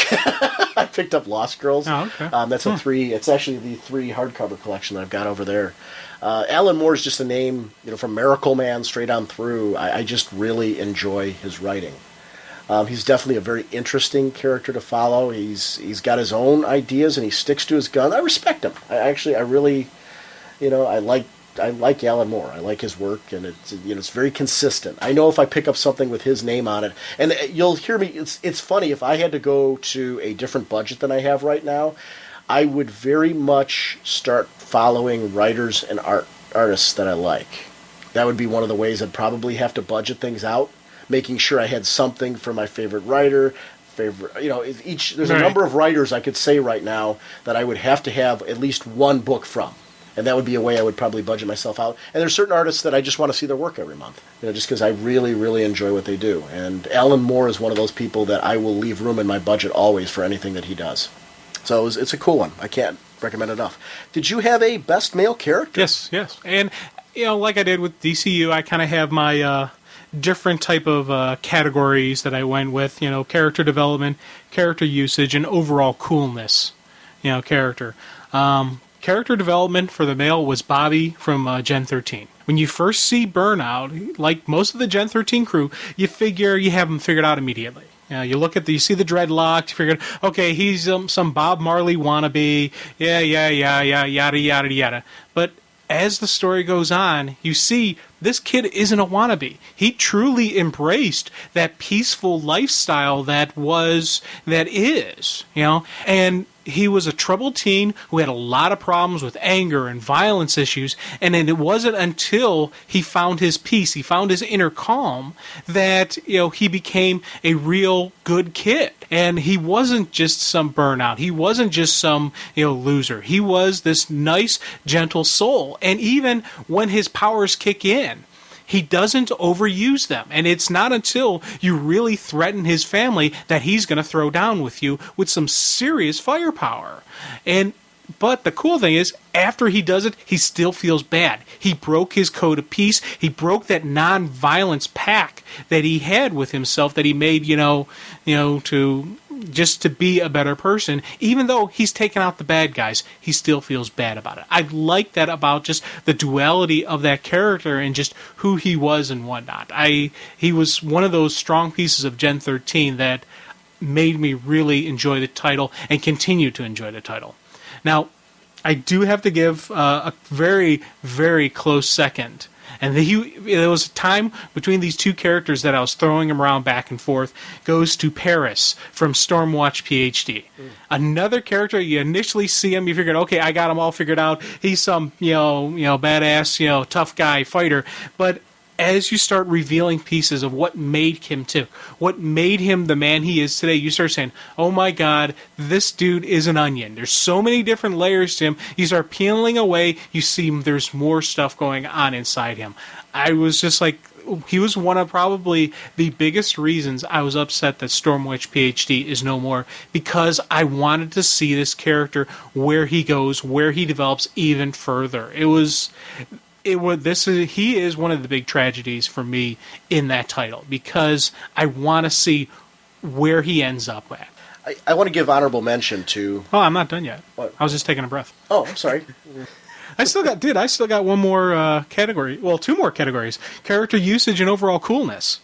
Of course, it's the same person, so it's not going to be that long of a detail. And of course, it's the Midnighter. Come on, he has the to. way you did that, like you so totally wrapped that up, and I'm sitting here like, and you did wrap that up. But I know. I forgot about your multi-category. Yeah, multi-category, man. Your way you can squeeze like 3 people into one. But to be honest, though, I've gushed about him earlier. Absolutely. You know why I like him, but he has to be listed for. And I did do usage because every single time we see him, he's that same constant character that is just that neatness to him. That is just it is the Midnighter. This is who he Ray is. Palmer one too. Yeah.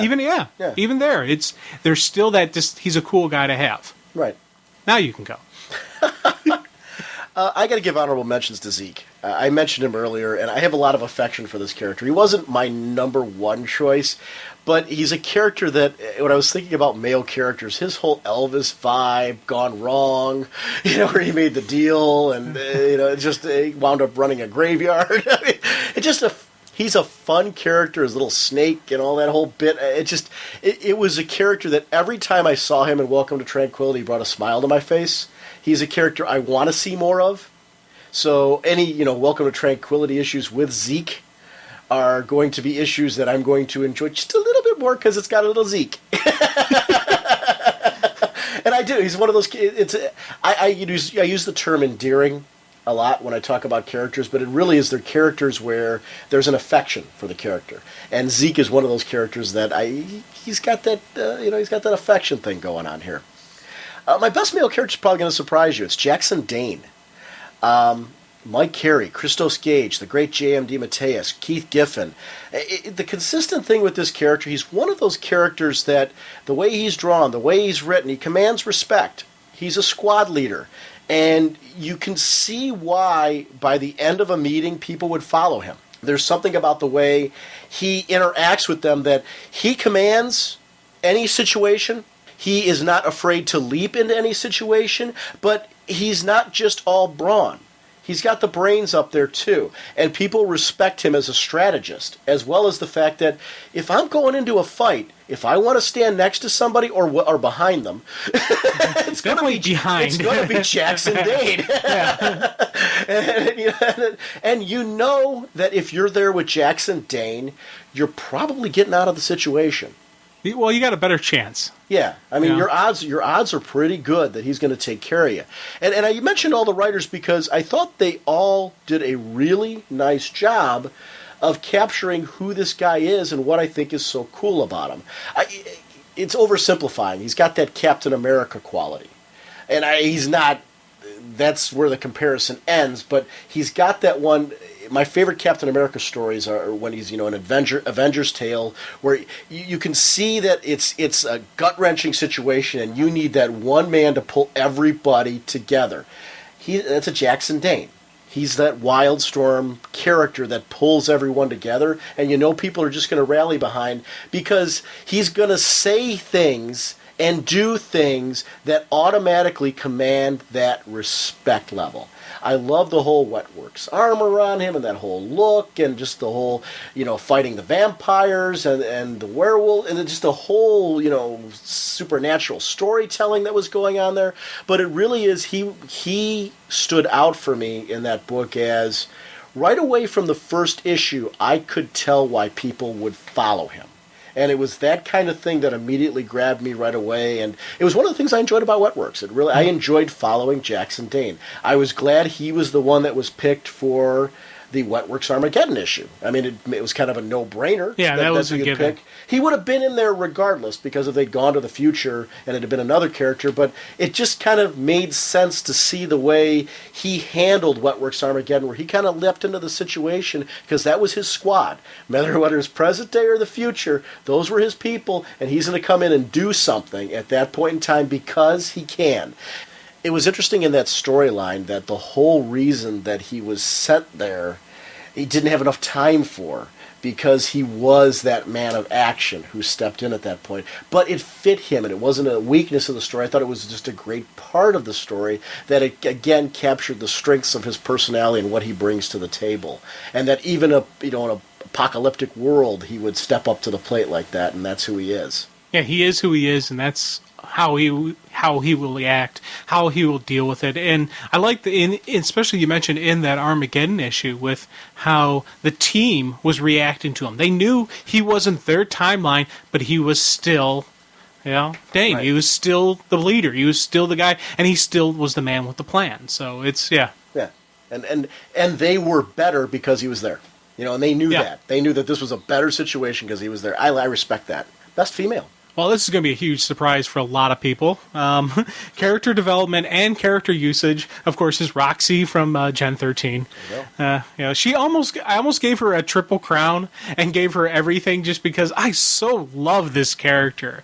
It's the rebel renegade, but she is always the gel to the team. She's always the one who throws out that one little speech that gets them thinking, yeah, we are a team. We are a family. We are who we are. Plus you got to add to it, she stood up to the Midnighter. She went toe-to-toe, face-to-face with Midnighter, basically told him to go pound salt, and she lived to tell the tale. You gotta love that in just the character and just like the inner dialogue when she was sitting there describing and talking about the team, and the different things they're facing, the different things they're dealing with, was just this cool insight into her. Every time I wanted more Roxy, I got more Roxy, and I loved her for it. It was just a really, really cool character who I continue to want to see more of. And she probably is the Gen 13 character that if they did a solo, I would follow her character. Just because she looks at the world so differently and she, deals with and interacts, and there's the outward appearance and what she expresses to everybody, then there's the story she tells in her inner thoughts and her inner dialogue that is just such a difference that it's like a really cool thing to see. And Gail Simone and Simon Oliver. Oliver's taken over. Consistently with that character, it's a great character. Gen 13, it's funny. I've gone back now and I've started picking up the trades because there's a number of trades of the original series that are worth collecting. And it's funny how I really am enjoying the original treatments of the characters as well. It's different stories, and you can definitely get a different vibe from them. But at the core root, they're very cool characters, and it's really interesting development. So it's nice to see that the writers kind of kept they picked those core interesting elements from those characters and kept them in there. Mm-hmm. So now my overall coolness, I went with Sheriff Thomasina from Welcome to Tranquility, just because you got a non-meta sheriff in a meta town, mm-hmm. and just the way she deals with the problems, the way it's just like, bam, okay, yeah, another disaster. Oh, okay, let's deal with it. Okay, another problem, let's deal with it. Okay, we got this. Yeah, no problem. Bam, bam, bam. It doesn't faze her. She is a lawman. She is a sheriff. This is what she is. This is who she is. And she's going to throw down and deal with the problems as she needs to. There wasn't any, bravado or overcompensation that she needed to do. She knew what she had to do, and it's really cool, especially seeing her when she was standing down, when she was going, when she was face to face, toe to toe with the Liberty Snots, and not the Liberty, The Tranquilitines, the Tranquility Tots, Liberty Snots, whatever you're gonna call the kids. I like that. She didn't, it was this is how it is, kid. Deal with it. They're one and the same. It was the Tranquilitines when they were in their little cartoon action world, and then they grew up to be the Liberty Snots. Right. Yeah. So it's it is she's a very realistic, very human character in a comic, and you gotta love that about her. Just as long as we're going right off of that, I do have an honorable mention, but that was my number one top female character. One of the things that I really liked about her is actually what I was talking about before. For me, comics have always been escapism. Comics can go anywhere. It's one of the great things about the sheer amount of product out. Not just DC, not just Wildstorm, not just Vertigo, and you could go across, from small press, Marvel, Image, straight down through Dark Horse and all that. There's so much great product out there right now that really comics are going everywhere and anywhere, not just superhero. One of the cool things about comics for me is that I'm a teacher. I work all day long. Before I was a college student, then I was a high school student. Comics have always been kind of that place you can get away to kind of escape all of life's stresses and just have that moment that's you, where you can delve into another world. And they're so well crafted, and creators are doing such a nice job of really building universes for us to escape. It's escapism, and that's what it's all about. One of the cool things about Sheriff Thomasina Lindo is Tommy is that character that God, I wish I could be. I mean, the way she is with her heroes, imagine being in a town where your heroes that you grew up with are retired there. We're that way with comic creators when you think about that. When we meet a lot of the classic comic creators, in my case, I'm excited. I mentioned Denny O'Neil in the opening thing. I've never met Denny O'Neil. I am so excited at the New York Comic Con to go and get a book signed from him and just say thank you for just years of wonderful things he's done with Batman. He was the editor for that Nightfall, Night Quest, all that stuff. Big Batman storylines, Legacy, stories that spun out of it. So it was a wonderful era of Batman that I just really, really connected with. I could imagine myself, being able to be with some of my heroes, whether it's comic heroes, whether it's comic creator heroes, that type of thing, and being able to have that moment where you're their sheriff and you can defend them. And it really is, you throw it into the superhero end of things. Imagine a town with Batman, Hawkman, things, Hawkgirl, Black Canary, those characters where they're, at retirement age. And I'm the sheriff there, and I have a chance to say thank you to them by protecting them, trying to, make sure that their life is safe and all that stuff. It so resonated with me with that character. I'm like, I would love this on so many levels to be in that town and to be that person. That's where she kind of connected with me as a very real, person to latch onto to give that story accessibility.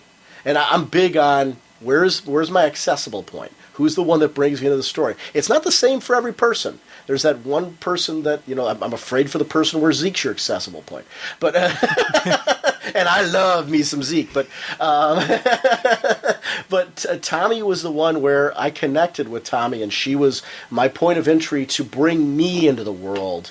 And it's what I loved about it. I really, really like the character. I think she's a special character, and it was a personal character. So my backup one was Caitlin Fairchild. Yeah. I liked her mother figure aspect to her. I liked that she had some self-esteem issues too, and things like that you got to see come out with her. She was very human to me.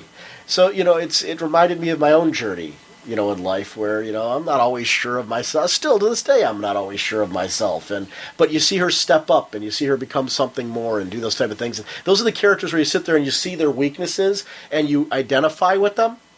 And you let that person bring you along and push you to be a better person, if that makes sense. And Caitlin Fairchild's that kind of person for me. So she's my honorable mention. Thomasina Lindo was my big one. But Caitlin Fairchild I wanted to just mention as another character that really kind of stood out for me that I latched onto from Wildstorm. And so you can see yourself being like Caitlin. My wife would leave me. Yeah. I'm just thinking of a Where's Whatnot. That'd be great. Yeah, I don't necessarily want to see that either. Did you want it to be of Whatnot? No, I'm thinking of you, man. That's you. Jimmy Fairchild. Jimmy Fairchild. Just spun it on me. I'm trying to get it out there. So I'll even take a Norgie Fairchild for a Jimmy Fairchild. Just because I want to see that. Come on, if anything, I'm Roxy. Come on, give me credit. You and Me is the new female Gen 13. Boy, would that book get canceled so fast. Now we're guaranteed we're going to see that. Two ugly men with boobs.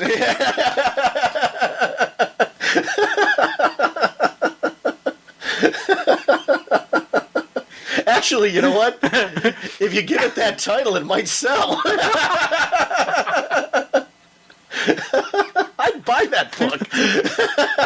Just to say I have it in my collection. I have the full run of Two Ugly Men with Boobs.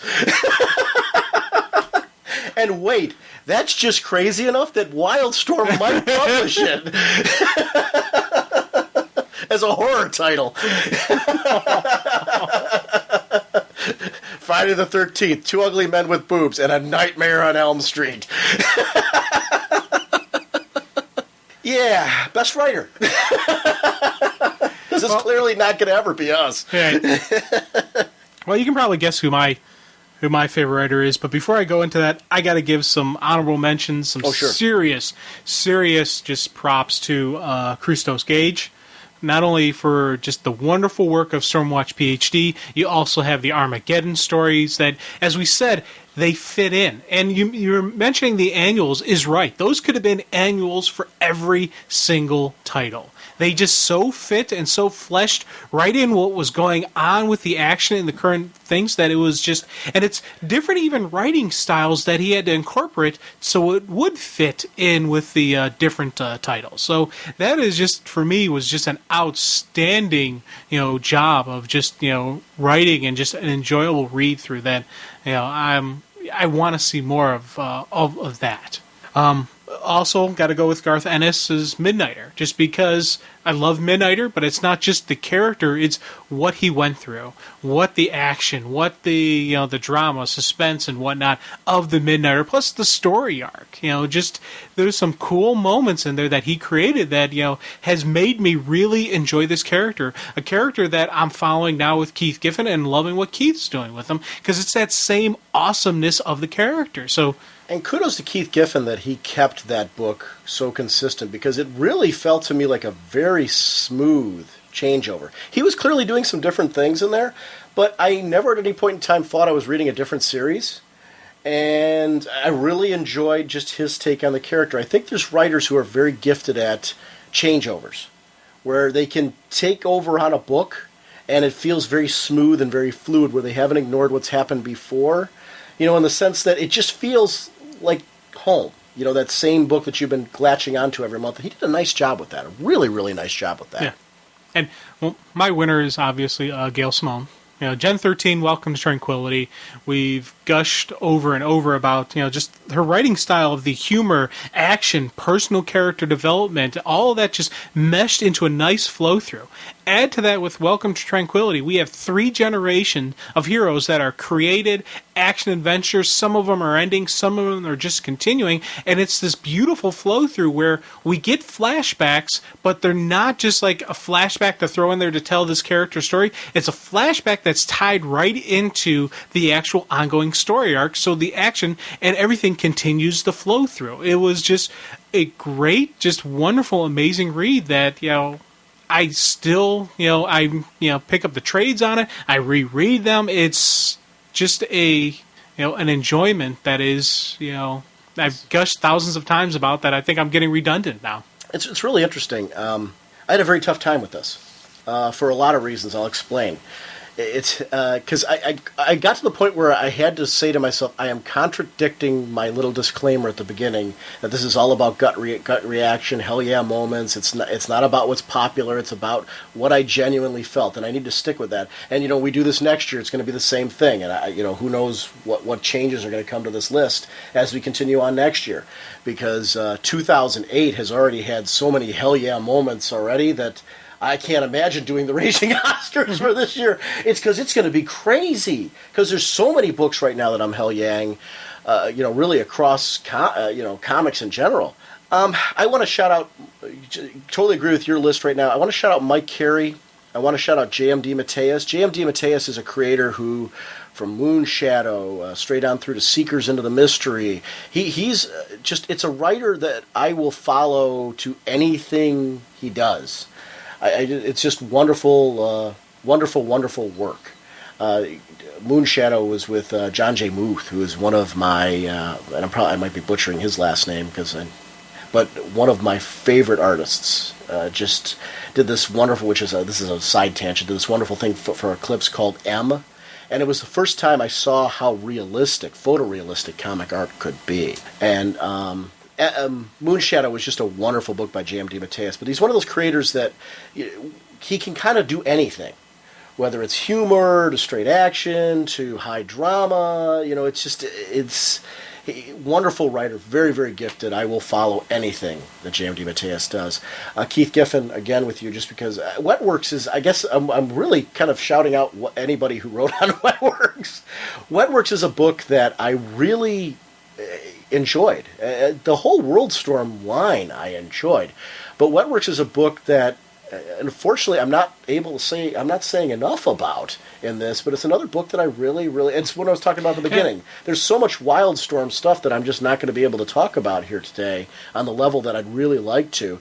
And I just want to say to everybody, this is never about agreeing with Jim or my list. It's about finding that passionate list for yourself and sharing it.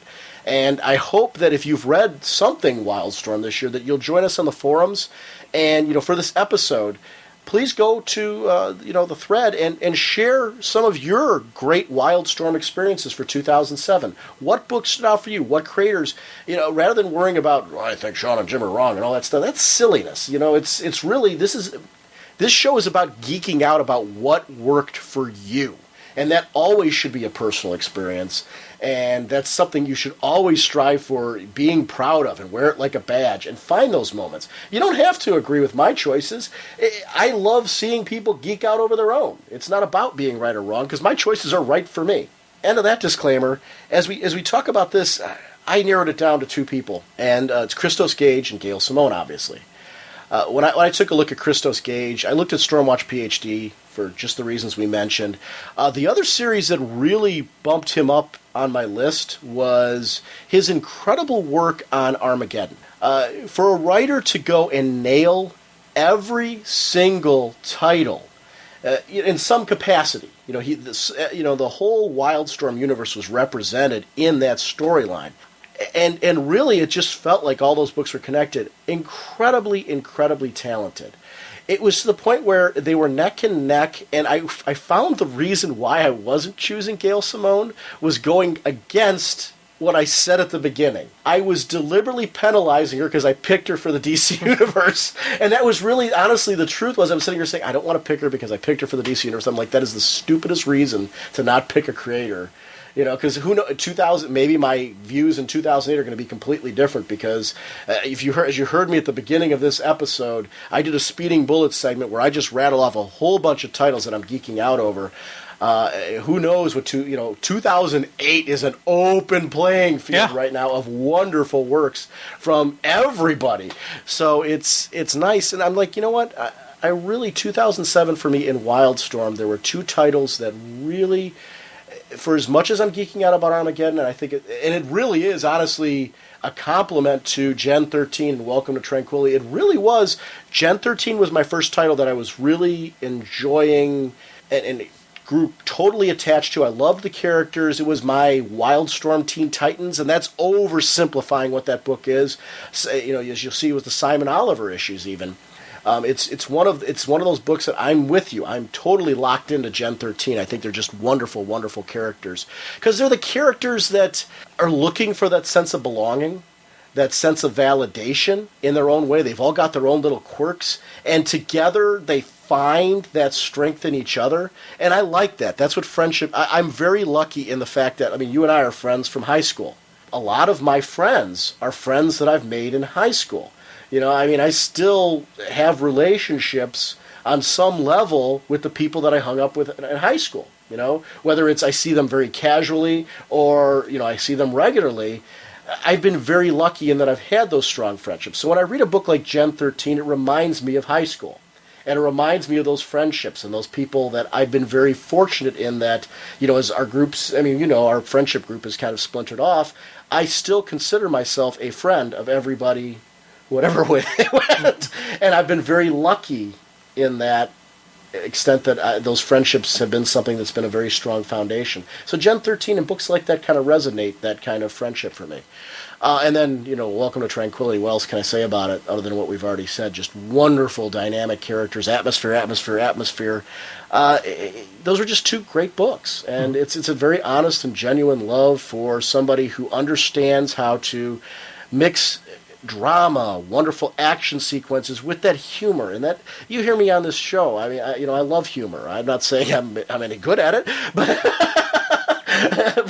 but I love to laugh, and comics are about. But I love a creator that doesn't take it too far. Where they know to pull it back a little bit and keep in that good story that's going to keep you coming back month after month. Build that attachment to characters that feel real, well-rounded. She's a master of that. And in 2007, these were books to me, Gen 13 and Welcome to Tranquility, were books that They hit what I was looking for. And I encourage all of you to, if you were a Wildstorm fan, I know Neil Gray, for example, if you're listening to this right now, Neil, is a Wildstorm guru. Please post in this thread your Wildstorm moments for 2008, because you might have very different feelings on what you liked. And Neil is somebody who has a great deal of passion for Wildstorm. There's the Eye of the Storm podcast, it's out there, and, please post, in our forum what you felt were your big moments in 2007, for Wildstorm, because I want to see that kind of geek out. And I think it's good for people who maybe didn't touch this stuff at all to find those books that maybe they don't agree with, you and I are geeking out about our own personal preferences. Maybe they're not finding that thing they're latching on, and maybe you can be the one that are that launching pad into the Wildstorm universe, because maybe you liked a different title than we did. So I hope for this thread from episode 64 builds that kind of library for people to be able to go, hey, I'm going to go check out the thread and see what people are talking about and see if there's maybe something there for me. I would definitely say, I go back again, Wildstorm Armageddon, that trade is really a very perfect launching point for anybody if you want to get a kind of a flavor overall of what this universe is all about, because they did some really neat things with Worldstorm. I think it's underrated, and I'd really like to see more people. This stuff's all collected. Yeah. It's either all the collections have been released or they are in the process of releasing. All of this stuff since Worldstorm, grab it, and feel free to grab the title that interests you the most and just enjoy the whole thing. It's all very contained, so it's great. Best artist. As always, art is a tough one for me, because there were a lot of titles where the art did play a strong part of my enjoyment. First honorable mention has to go to Talon Caldwell. Not only for his Gen 13 stuff that I really, really digged, but he was also the Wildcats Armageddon issue, as well as other titles in DCU. We've seen him in Countdown. We've seen him in Countdown and a couple other stuff. And anytime I see his name, I'm like, man, I like his style. And I've seen a lot of cover artwork from him that I've really, really enjoyed. It's definitely a very cool creator. Yeah. Another honorable mention has to go to Andy Smith. When he switched over on the Stormwatch PhD, that right there kicked it up a notch for me. I was really enjoying Stormwatch, but I was like, once he came in, I was like, monkey art was not your thing, was it? And I like his art. And here's the thing. With him, it was funny because it was only it was only just a couple panels. Sometimes with some of the facial expressions and it was mostly the machinist that he had, that I had the issues. And I wouldn't even say issues. It was just something. Wasn't your cup of tea? It wasn't my cup of tea. Right. So, but once Andy Smith jumped on, I was like, everywhere and he is. And just to say, and I mean, art is like that. There's no right or wrong in art. It's one of those things where it's one of the nice things about comics having so many different styles and so many different artists. There's a lot to latch onto. I don't mean to cut you off here. It's just kind of I want to shout out Doug Mahnke, though, because I happen to really enjoy his art. Yeah. And he happens to be an artist, from Justice League Elite. I really enjoyed his work on that particular 12-issue maxi series.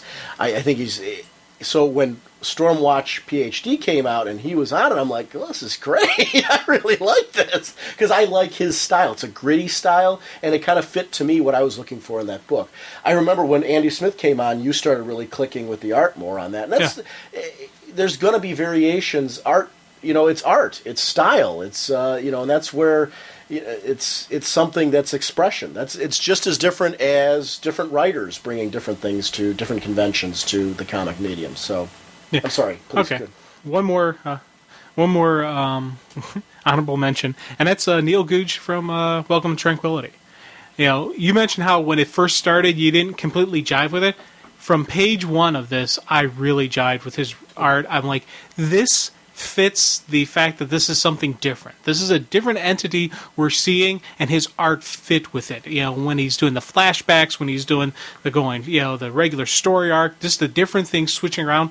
I liked it. I was like, wow, this was a really cool thing that helped, with the story and really escalated my enjoyment of it. Now, the winner is going to surprise you, I think. Okay.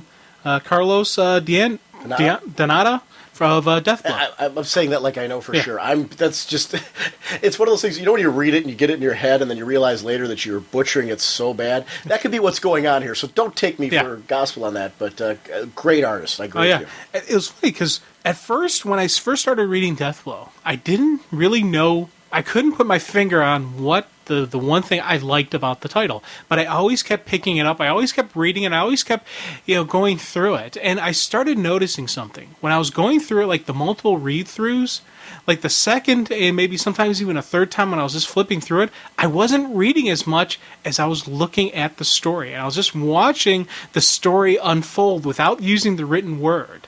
And I was really enjoying what I was seeing. And it was something that, it was like on a subconscious level for me in a way that I was appreciating his artwork and just how it fit with what the story is being told on Deathblow. And, it was like, it went from, like the horrific scenes of violence to these lighter moments when he's talking with his dog. And it bam, bam, bam, bam. And it was just that duality and just that various flip-flop nature on a dime that I was like, wow, this is some cool stuff going on. Especially when the vigilante segments kicked in as well. You're right. It was some really cool shift. stuff going on. Total shift. And I dig that about this. And I just, it added to that whole crazy psychedelic ride that was Deathblow, that it needed this art style for that title. It's totally funny. I was totally thinking through this, and I'm like, who really stood out for me? And I agree with all the names that you shouted out. Neil Googe was the one, though. It was funny that I said at the beginning, I didn't like it at first. And it's funny. As a reader, that's one of the reasons why I read books 2 and 3 times sometimes, is it bothers me when I read an issue and I put it down and I feel like I haven't connected with what the writer or the art team or somebody's doing. And I think that's why in the end I end up finding that a book is, my bottom of the stack book is a good book that I enjoyed. I'll read it I've probably read it a couple times to get a flavor for what they were going for because maybe I didn't catch it the first time, which happens quite a bit. But in this case, I went through and I read the series, and after a couple issues, I really started to get a flavor for what Neil Googe was bringing to the table. It was just different for me. It was a unique style that, as I started to see the flashback sequences and get into the whole flow of the issues, I want to say by the end of issue 2, it started to click. Issue 3 was where I really started to, I'm like, I'm really digging what this guy's doing. And it was really funny how it just turned from something where I didn't really care for it in the beginning, kind of like what you were talking about with the artwork on Stormwatch PhD when it started off, to being something where I was passionately enjoying the flavor and atmosphere. Because I kept talking about atmosphere. The world of Welcome to Tranquility came to life. The city, the town, Tranquility, came to life because of all the colorful, unique, and when I say colorful, I mean they all had a unique visual style. They all had unique personalities that came through in facial features and facial structure, height, width, the way they carried themselves, the way they moved, the way that you could imagine them walking. It's not a motion medium where you see actual motion like you would in animation, but yet they felt like they were animated in their own way. Like I would have loved to have seen this be a DC animated feature, where you get to see kind of Welcome Tranquility come to life and these characters actually in this town interacting on a daily basis. From the diner straight on through to the mayor's office to, outdoor sequences to the past, where with the actual, finding the fountain that, gave them, a little bit of longevity, and it's neat stuff that's going on in this Tranquility Town, and it was funny. I if you had asked me when the series started who my favorite Wildstorm artist was, I would have given you a very different answer. As the series went on, I'm like, this guy is just nailing it. Again, going back to the Tranquility Armageddon issue as well, having him on that issue was very important to my enjoyment on that issue. And that's no insult to Christos Gage in any way, shape, or form. Wonderful writing. It was just, though, that Neil Googe knows these characters. It's a partnership between Gail Simone and Neil Googe, and it's just, he's somebody that's very important to me to Tranquility. It's a partnership that's, it's when I talk about Nicola Scott on Birds of Prey. it's that kind of symbiotic relationship that there's certain creative teams. I like the team. I talk about Joe Bennett on my Hawkman run as a writer, as an artist that I really kind of that's my Hawkman artist, with Paul Miotti and Gray. That was just some stuff that visually I found very pleasing. There's certain creators that click with me like that, and the Neil Googe is one of those, and it was a special type of feel to it. Colorist. Well, I went with Welcome to Tranquilities. Karen Strachan? Carrie Strachan. Carrie Strachan. You think about the colors, it's the mood setter. And this not only did she set the mood for the current events, the past, future, and it was just the whole flow through that you could see, the different periods. You can see where it's a flashback sequence from the old style comic. It's now present day modern. It's now, you got your cemetery, you got your chicken shack, you got your, mayor's office, you got the plane and the golden plane flying through the sky, and just, the dog fight. You have all these just little bam, bam, bam, bam happening that, the colors and just the mood and everything that just went through and flowed was just this really, really cool experience.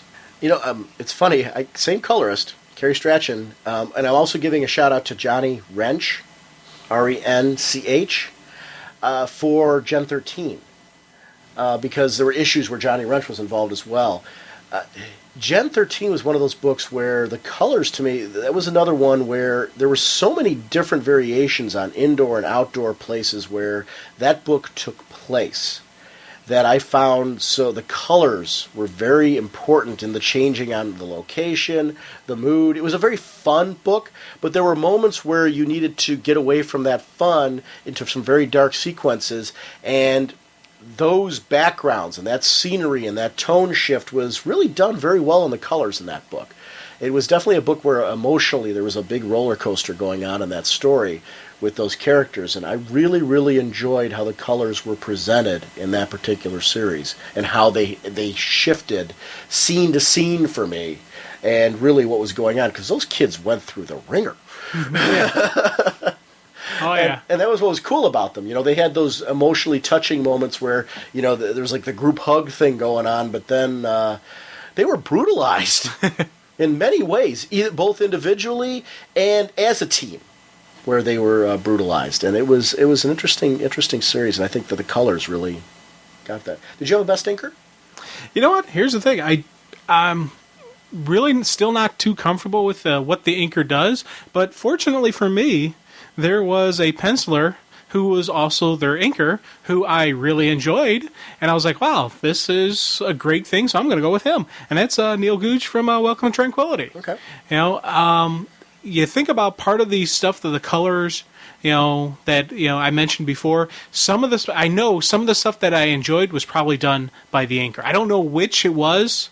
Plus, I also loved his artwork, and I know part of the reason I love the artwork was probably the inking he did on his own pencils. So, this is a title where this is a category where I still do need more research on it, but I'm very comfortable in throwing him out there just because I overall loved the art of Welcome to Tranquility. So I got to honor all the aspects of it. It was interesting when I was doing Best Inker. I guess it's been, and I reference again the Fourth World Omnibus, where there's been a shift in inkers through different issues and that. So I got to see a difference in overall look and consistency and what's brought to the table. I'm with you. I am not an expert by any stretch. It's something where I'm enjoying seeing it. It's going to take me, I think, years before I consider myself worthy of actually being able to truly get into, and it's more of a compliment to and a credit to what an inker does, in the sense that it something that you can't just on the surface level pick out like that. I know when I like consistency in art, though, and when I like, from issue to issue what it looks like, and that is the inker as much as it is the penciler. I went again with, we talked about Gen 13. There was consistently sharp action sequences, emotional moments with these characters, and Carlo Barberi and Drew Geraci, the inking on that particular book, it just all the way through, it just had a very nice flow. visually, I really enjoyed the look of those issues and what was going on in that series. It's funny. I talk about Tranquility and and Gen 13 for the writing, but they both were very visually pleasing books all the way through, even with artist changes as they went along. And the inking team was really, really doing a very nice job on that book. It's something that I just found consistent, very pleasing. It's funny, I am learning a lot more about inking, first of all from Bob Wyacek, from our interview with him, but also just some of these great collections now that have the original pencil work. And you can see it in the Fourth World Omnibuses. In the back, they actually have Kirby's original pencil pages, and you can see the difference between, what it looks like Mike Royer's doing a lot of the inking in Volume 3 that I'm reading right now. And there's a lot of differences that you can pick out between the previous inker. And it's interesting. It's really interesting to try and get a handle on. I'm with you. I don't consider myself an expert by any stretch. So I went for visually pleasing art, that consistency. I was looking for that consistency, and what series really just maintained that all the way through. Because I think that is an important role of an inker, to keep that consistency, to keep that solid, really, really sharp look in, not just when the characters are standing there, but when there's the action flow, when there's facial expressions. Those moments are... I talk a lot about emotion from characters. Those are things that are important to me. I like that conveyed in the way a character carries themselves and their facial expression, things like that. And an inker needs to maintain that when they're doing their craft. So that's something that stood out for me with those particular inkers on that book. Best editor? I'm still ignorant on that one, so I'm gonna have to pass. Next year, I'll have a little bit better understanding of the editor and what they do, and show it. And I'll be able to see. Okay, bam, this is who I like, and okay. Yeah, editors. It's a tough job, because I did a lot of background reading on basically. I looked at my favorite titles in Wildstorm, and I went through the horror line, I went through the mini-series, I went through the main titles, the Worldstorm titles that we were reading, and I started looking at the editors, that were involved. And, Ben Abernathy and Christy Quinn, really just the incredible minis, ongoings, and just, I mentioned, the horror line. It seems like everything that I enjoyed in 2007 they had their hands on, and, it's really... They touched the whole gambit there of what was going on. I really thought it was just a great coordination of talent. I can't comment enough on writers, art, lettering, everything. These books really each had their own... There was nothing cookie cutter about any of the books in Worldstorm. Nothing, since that relaunch, every book had a unique tone, flavor, look. It was all top quality. Just a lot of style to them. There was not a single moment that I regretted picking up any issue of anything that they were doing over there. And I'm going to carry that over. I put an honorable mention category in here. I'll throw it here instead of where I was going to put it at the end, of the horror line. I think that was another line that I enjoyed immensely, as much as I enjoyed any other mini-series that was coming out here. And I think that was just an incredibly well-coordinated line of talent. And that really, a lot of these movie tie-ins and things like that a lot of times come off very cheesy, or like that the creators don't understand the original work and they're just shoveling something out there with the character's name on it. From Jason versus Freddy versus Ash to, the Friday the 13th, Texas Chainsaw Massacre, Nightmare on Elm Street.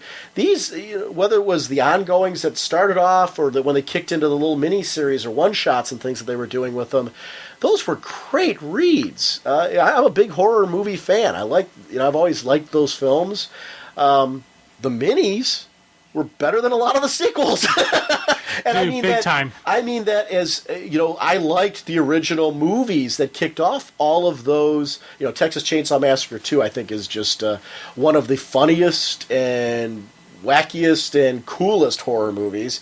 And it was funny, this captured what was cool about Texas Chainsaw Massacre, those particular series. Did you ever see Texas Chainsaw Massacre 2? No. Highly recommend that as a movie. If it's a group movie. You got to watch with some friends. You got to laugh. There's lines like "rang, rang, rang, incoming mail," and it's just crazy stuff like that you don't forget.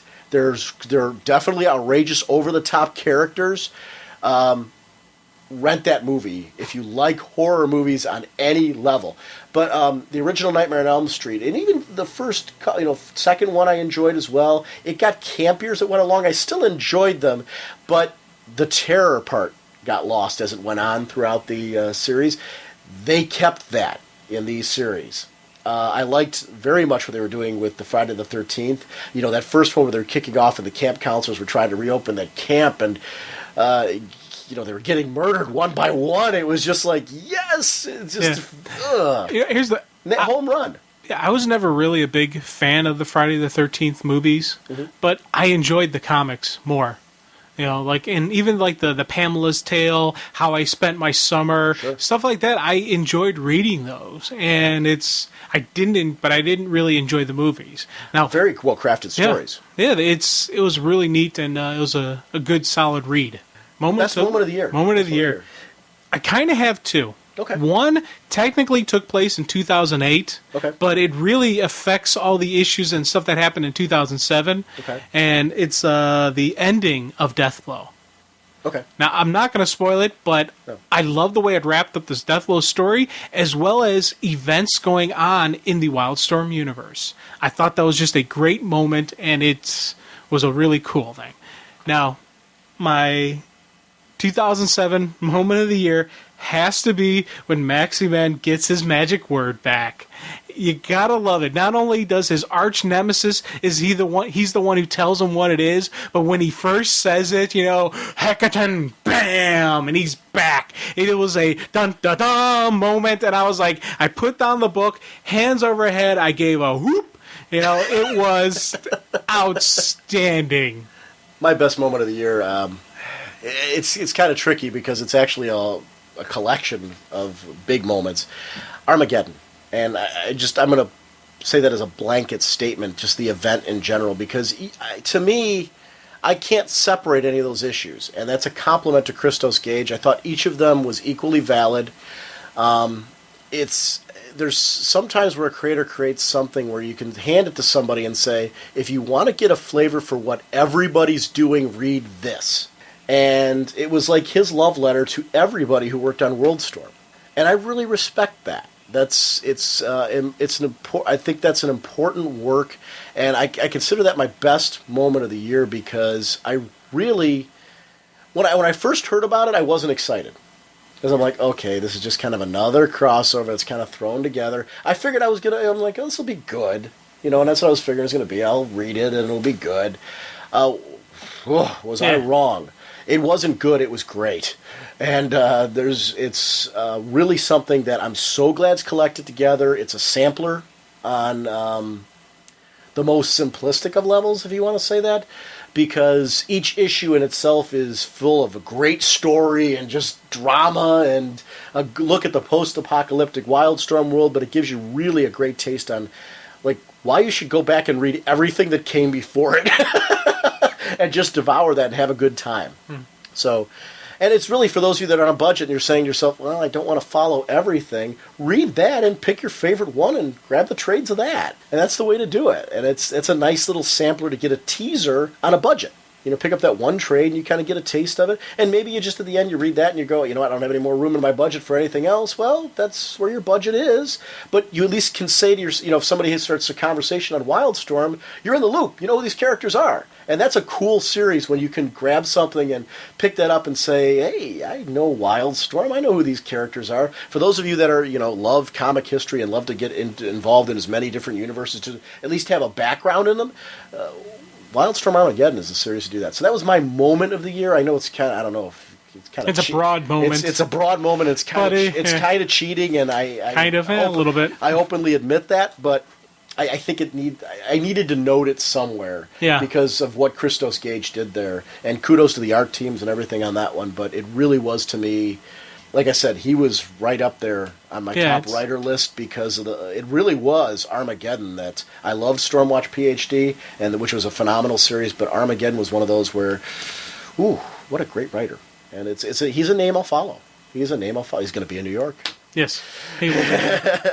I saw that, so I definitely want to get something signed because really, really just phenomenal talent. So, Anyway, as I mentioned at the end of the DC Universe ones with this, we want your favorite Wildstorm moments. If there's something we missed that you wanted to shout out, get it out there. This is your chance to geek out. If you agreed, tell us why. What did you like? If you disagreed, tell us what you liked. A lot of times there's so much focus on the negativity, like Sean and Jim are wrong. It's not about that. I don't have to be right for everybody, and that's not what we do here. Jim and I didn't agree on every category. We had our own flavor on that type of thing, and there's going to be times when we do this where we're going to completely disagree on every category because comics are a very personal medium. So share with us your personal choices. Geek out about them. Get those titles out there. Wildstorm is something that, quite frankly, when I shouted out the editors on there, this was such a very well-crafted thing. I wish that this could get as much sales and notice as it deserves, because comic market is very tough nowadays. I am disgusted by the fact that comics don't have more readership. And I'm not talking about people who are already comic fans. If you take a look at when you walk into the comic shop next time, do yourself a favor. Stop, look around, look at how much product is available, and look how much diverse product is available. Everybody should be reading comics. Yeah. Really, everybody should. If you don't like superheroes, you don't have to ever pick up a superhero comic.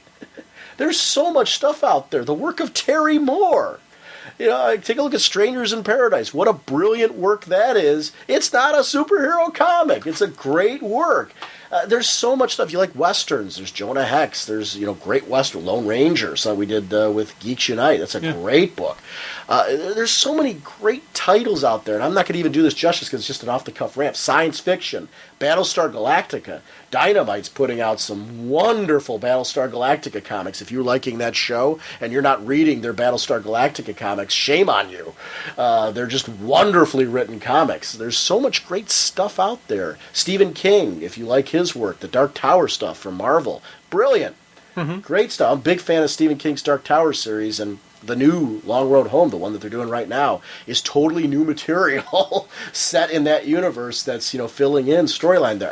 I appreciate that. And I loved the first miniseries. So, I mean, I don't know, I'm getting a little soapboxy here, but that's probably my biggest frustration as a comic fan right now is that it's not, I think we a lot of times as comic fans think that there's too much product. I disagree.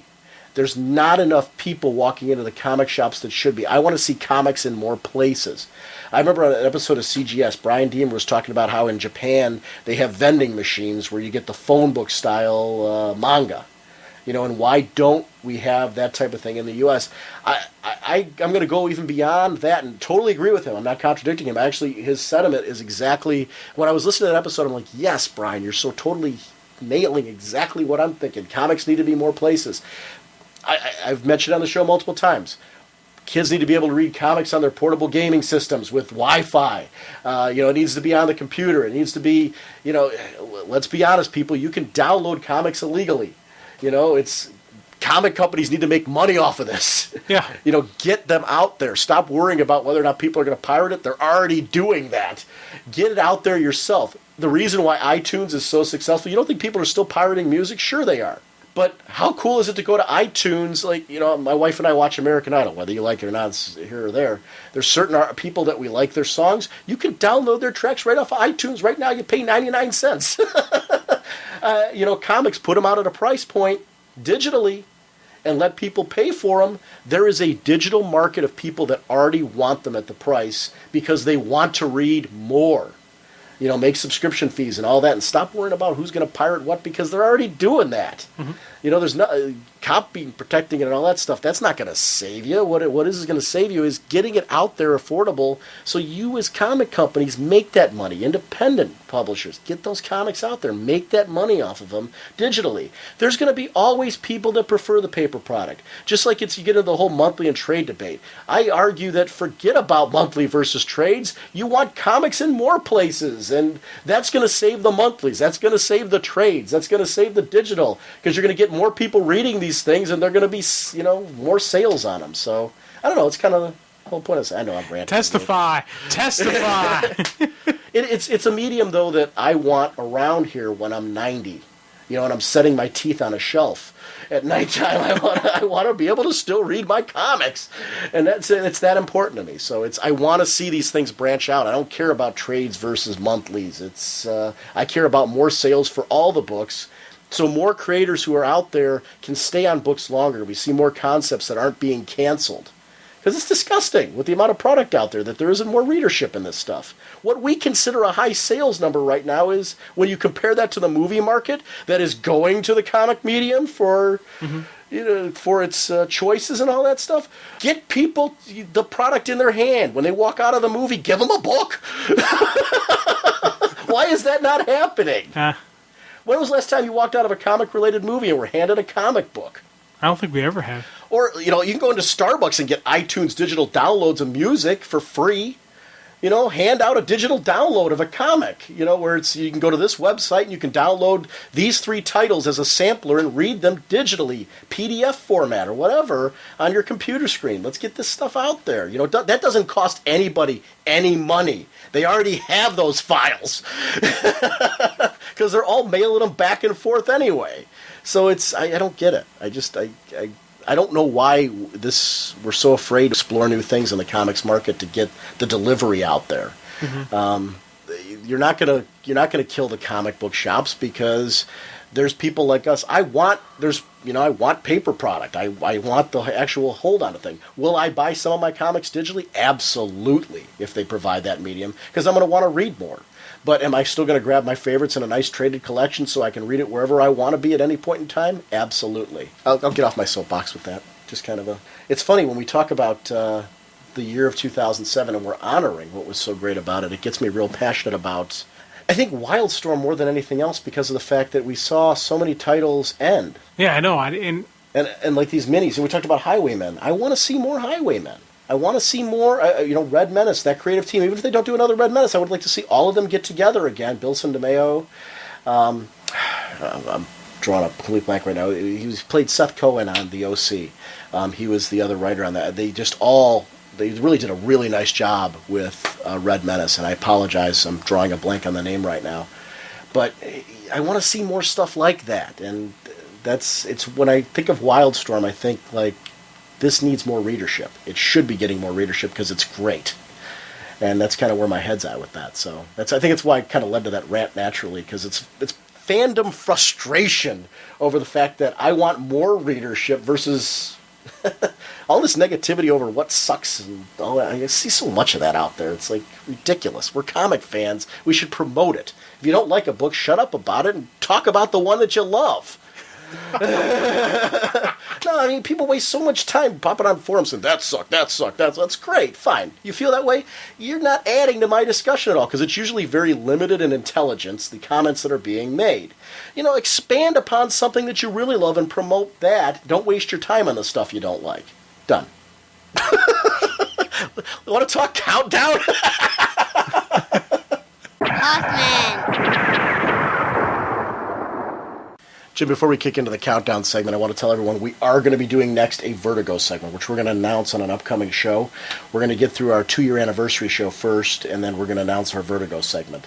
These take a lot of time to put together, the Raging Oscars, because Jim and I actually had to go back and completely rework what we originally did, because we originally did this once with the intention of doing it way back in the fall. And because of the fact that things kind of fell apart with that, we decided to do it for all of 2007, so we're completely redoing this from scratch, which means going back through, rereading books, taking a look at things. So our next undertaking is going to be Vertigo. So hopefully it comes across as we do these segments how much effort we're putting into preparing for them, because it's something that we consider to be quite important. I also want to announce right now my favorite Vertigo writer is Gail Simone.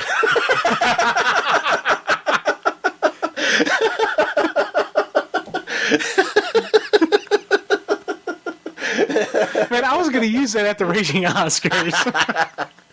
I couldn't resist it. I really did it was no joking. When I did the Wildstorm stuff, I was penalizing her because I used her in the DC universe. And I'm like, oh, some of her Wildstorm stuff I liked even more. I'm like, well, I can't do that. So it's funny. All right, Jim, this is your baby. Our next review will be Countdown to Final Crisis number 14. The writer is Paul Dini with Tony Bedard. Story consultant Keith Giffen. Art Pete Woods, Tom Derenick, and Wayne Faucher. Colors Tom Chu. Letterer Travis Lanham. Cover by Pete Woods with Brian Anderson. Brad. What? Brad. You do that. You did that again. And here's the thing. I have it written. Brad Anderson. BRAD is Brad. I like Brad Anderson's work. It's one of the reasons why it's like connecting with me. I'm like, it's just when the second you say it, I'm like, I know that creator. Okay. Cover by Pete Woods with Brad Anderson, assistant editor Elizabeth Garland, and editor Mike Carlin. The cover shows a really cool Superboy Prime. He's standing just like, triumphant. You have the title, Prime Objective, right there. It is just a really cool eye catcher. I like Pete Wood's art a lot. I think he's somebody that I seek out his art in collected editions because I want to look at it. It's an art style that we talked about earlier about how certain art styles resonate with certain people. His art style really just grabs me. I like the way he draws.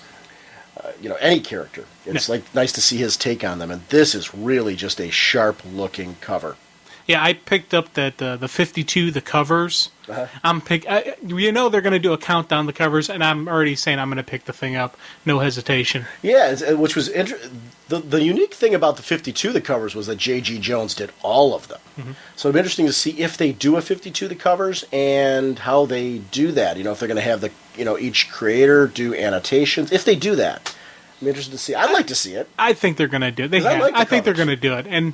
There's been so many covers, especially going forward, some of these later ones where I'm like really, really seeing like, oh wow, this is a cool thing. I like how it looks, and especially they're nice segues into the actual title. We got this opening where it's showing Prime all triumphant, and so it's very fitting that the issue opens with Prime looking like he's just about to kill Forerunner. It's just a really nice, flow from once you grab the book to when you open and you start going through it. And it is one of the great things about Prime in general. It's just his fanatical nature, in that he is so passionate in his belief that he is going to lead everyone to the perfect world. Or, not lead everyone, he is going to find the perfect world. He doesn't care about everybody else as long as he gets his perfect world. That's what he wants. Honestly, I think he would be very I know he would be very content if everybody else was just destroyed and there was only his perfect world. That's all that you need. You just need his one perfect Earth. Right. And now he's found it.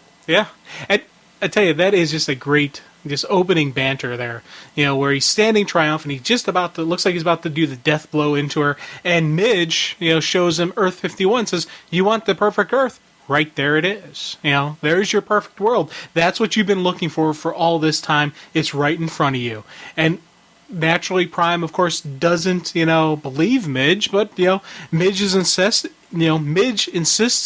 and Midge insists that this is your perfect world, and both of us failed in our separate quests to, we both find our separate quests, but we're both too late to prove it. And it was just that little extra stuff there that convinces Prime that, oh crap, he's telling me the truth. This isn't a game. That's my world being destroyed. Now here's the funny part, and this is just kind of a hypothetical geek out thing. What if Prime had found that Earth before all of that? Do you think he would have actually been able to live there?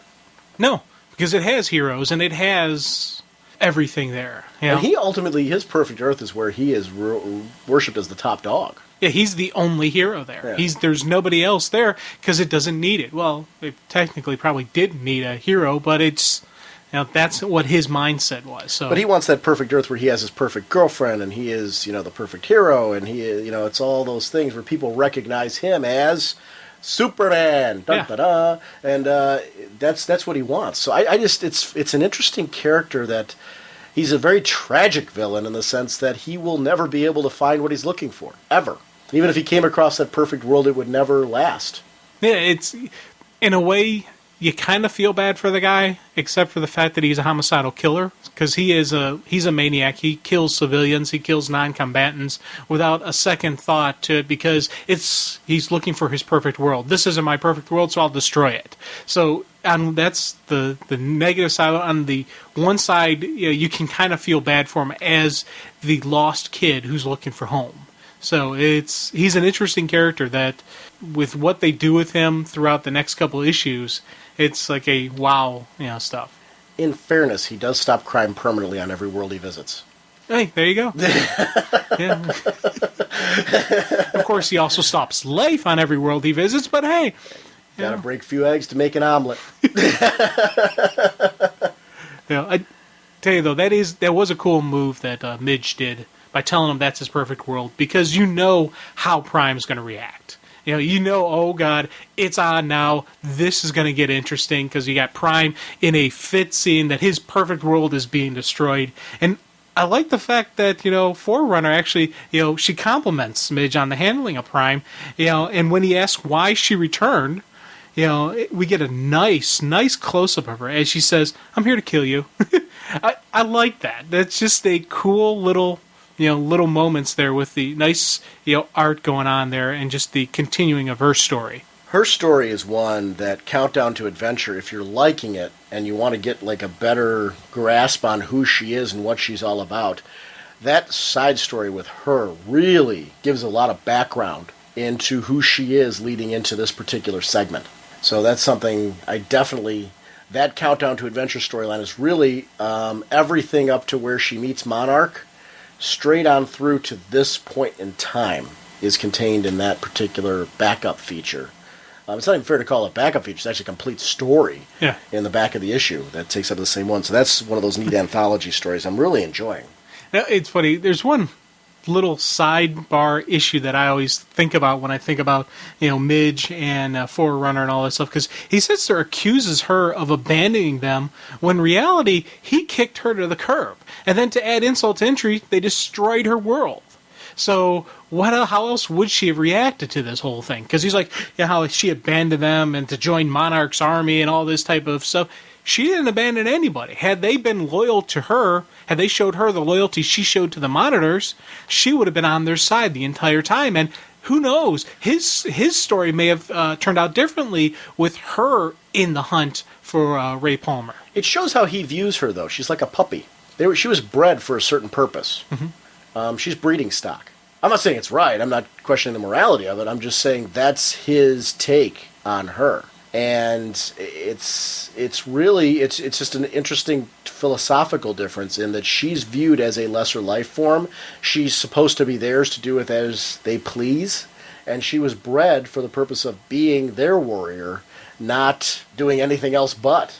So that's what makes her story so interesting. It really is what makes her story so interesting. Yeah, she's on the surface a simple character, but in reality she's a very deep and complex person, and there's more to her story that could be told. Do you think she is going to have a life beyond Countdown? No, she should, but I don't think she will. Okay. She might make it into Final Crisis is what I'm thinking. I'm with you. I'm thinking that, we might not see her beyond it. I'm with you in the sense that I think she would be very interesting beyond that, too. Yeah. Especially in the cosmic stories. And just her dealing with what happened. If she survives, her dealing with the fact that she is the last of her people. She's the last of her universe, and really, so she's got to deal with that. And is she a good guy? Is she a villain? Is she a hero? What is she? Is she her own entity? Is she a space pirate? There's a lot you could do with that character just because she is a cool butt-kicking female character. She does have a bit of that Starjammers thing going on. I see what you're going at with that. From the X-Men. Yeah, she's got a bit of Starjammers going on with her. And very easily she could have that type of title and or adventure with the space people, which would fit in Ranthanagar. I would love to see her pop up in that. The next Starlin mini. I'd love to see her pop up. I hope we're wrong. I like her character. It was a nice, well-developed character. And kudos to the Justin Gray stuff outside of this, because I think it's really some interesting character development. Next, we head back to Kyle and Ray as Kyle starts using his ring to search for Donna. I kind of chuckled when Ray asks about Jason, and Kyle's like, he can take care of himself. Let's find Donna. Because I'd probably do the same thing. But it's neat, though, because you do see a bit of Ray as the scientist, as the genius, as the thinker, saying, hey, You're using that ring to track Donna, but watch who's tracking the ring, because that's, a tracking is a two-way street there. You gotta be careful on what you're doing. This segues right to the Wonder Girl, showing up to Belthera saying that she failed to kill Donna Troy. And I tell you, I kind of saw where this was going, but I didn't see where it was going. It was like I kind of guessed what was happening here, but I liked the fact that there was still a little bit of doubt in my mind. Because it was good placement of the Donna Troy label, that it was a little off to the side. Yeah. So it wasn't until you saw the punch that it was in that panel. Right. Belthera obviously is not too pleased with with her Wonder Girl, but she does promise, hey, I'll bring in Donna Troy. I'll bring in Donna Troy to you. It's kind of neat, just seeing how that flowed through. Because when I first saw her, I was like, she looked a little differently. That Donna Troy, the Wonder Girl Donna Troy looked a little differently, but I kind of dismissed it as just being an art difference or something like that. Oh, but, good point. Yeah, because of the fact that we've had artistic. We've had different artists, so I'm like, okay, maybe it is. But when she gives her the nice crack to the jaw, immediately, okay, there's Donna. Nice. Just as cool, though, just as Belthera orders her minions to attack, Donna really shows us her Amazonian side and throws down, calling out the queen, to face her one-on-one instead of sending her goons. Nice play, because you think about it. If you're a queen of a hive-type mentality, you have to maintain that strength. By sitting there cowering and hiding behind your minions, you lose face in their, you lose face to them, so it did diminish her opinion, And then add to the fact that Donna is a butt kicker and she knows how to throw down. We have some really cool fight sequences as Donna uses soldiers to block Belthera's blast and then throws them at each other. It's some nice bam, bam, bam action going on. That was a really cool thing. And which is no wasted motion. I love that because when I saw her throw the soldiers into Belthera, it was like she knew that she had to keep the queen off balance because this is obviously out of the whole batch, that's your target. You've got to, if you can take her down, you stand a chance. So it was great strategy, and I really liked that warrior. We're seeing that in Wonder Woman, and we've seen it in since the Perez run. Really, that type of feeling. We're seeing it right now with what's going on in the Gail Simone run as well, in the sense that these are warriors, and they have a warrior code, but they also were raised as warriors, and they are going to think like that and keep thinking ahead. And it's a natural gut instinct. Poetry in motion. It is poetry in motion. Seeing her throw, I guess the thug, the bug-like thug into Belthera. It was great because I really do. I'm a big fan of scenes where you're just like, yeah, that makes perfect sense. Yeah, and she ends the fight basically with using her rope, tying her up, and as Belthera is basically asking for mercy, saying that she'll reward Donna with strength. Donna just comes back with telling her, "What you don't know about strength could fill a book." Now, to me, it looked like she did a Wonder Woman on her, and we're not going to have to worry about Belthera anymore. I don't see it that way. You don't? Well, I agree with you on the panel where it looks like she's going to twist the neck, but then when you see the next page where she goes down with a wunk, what you don't know about strength could fill a book, she goes down with a wunk, you see the neck's not twisted at all. Yeah. I would think visually, if she had done the neck twist, we would have seen that. And I don't know that I see Donna Troy doing that. I don't know. That's part of the true strength. What is true strength? In a way, it is easier to kill your enemy than to keep them alive, which is something that Supes and Batman really always say that they don't kill. But on the other hand, this is a warrior. This is the warrior code. To kill or die in battle is not a bad thing. So that's why I don't think it fits what we're seeing now from the Wonder Woman family in general, though. Yeah, there's no honor in that. It's like overkill. There's no honor in doing it. Yeah, she's already defeated. You don't need to kill her. No, and especially with the way Diana was received with the Max Lord thing, I don't see that happening here. I took that wunk as her being knocked out. Now, the other thing, though... Because a wunk, to me, isn't a break your neck. Yeah, when I break your neck, you're not going to make a wunk. I'm not going to try it. Oh, okay. You're welcome to try. You're walking over. You're limping back. Am I going to limp back with a wunk? No. You're going to limp back with a, ow, damn, that hurt. They don't have that. That would be an awfully odd. That's probably why they have wonks. Yeah. Now, the one thing, though, I did notice, because the soldiers then bow down to Donna, saying that she is now, the leader due to ascension by combat. That's another thing that would further defend the fact that she killed her. She assumed the control. Or that she bested her. See, that's the thing. I don't know.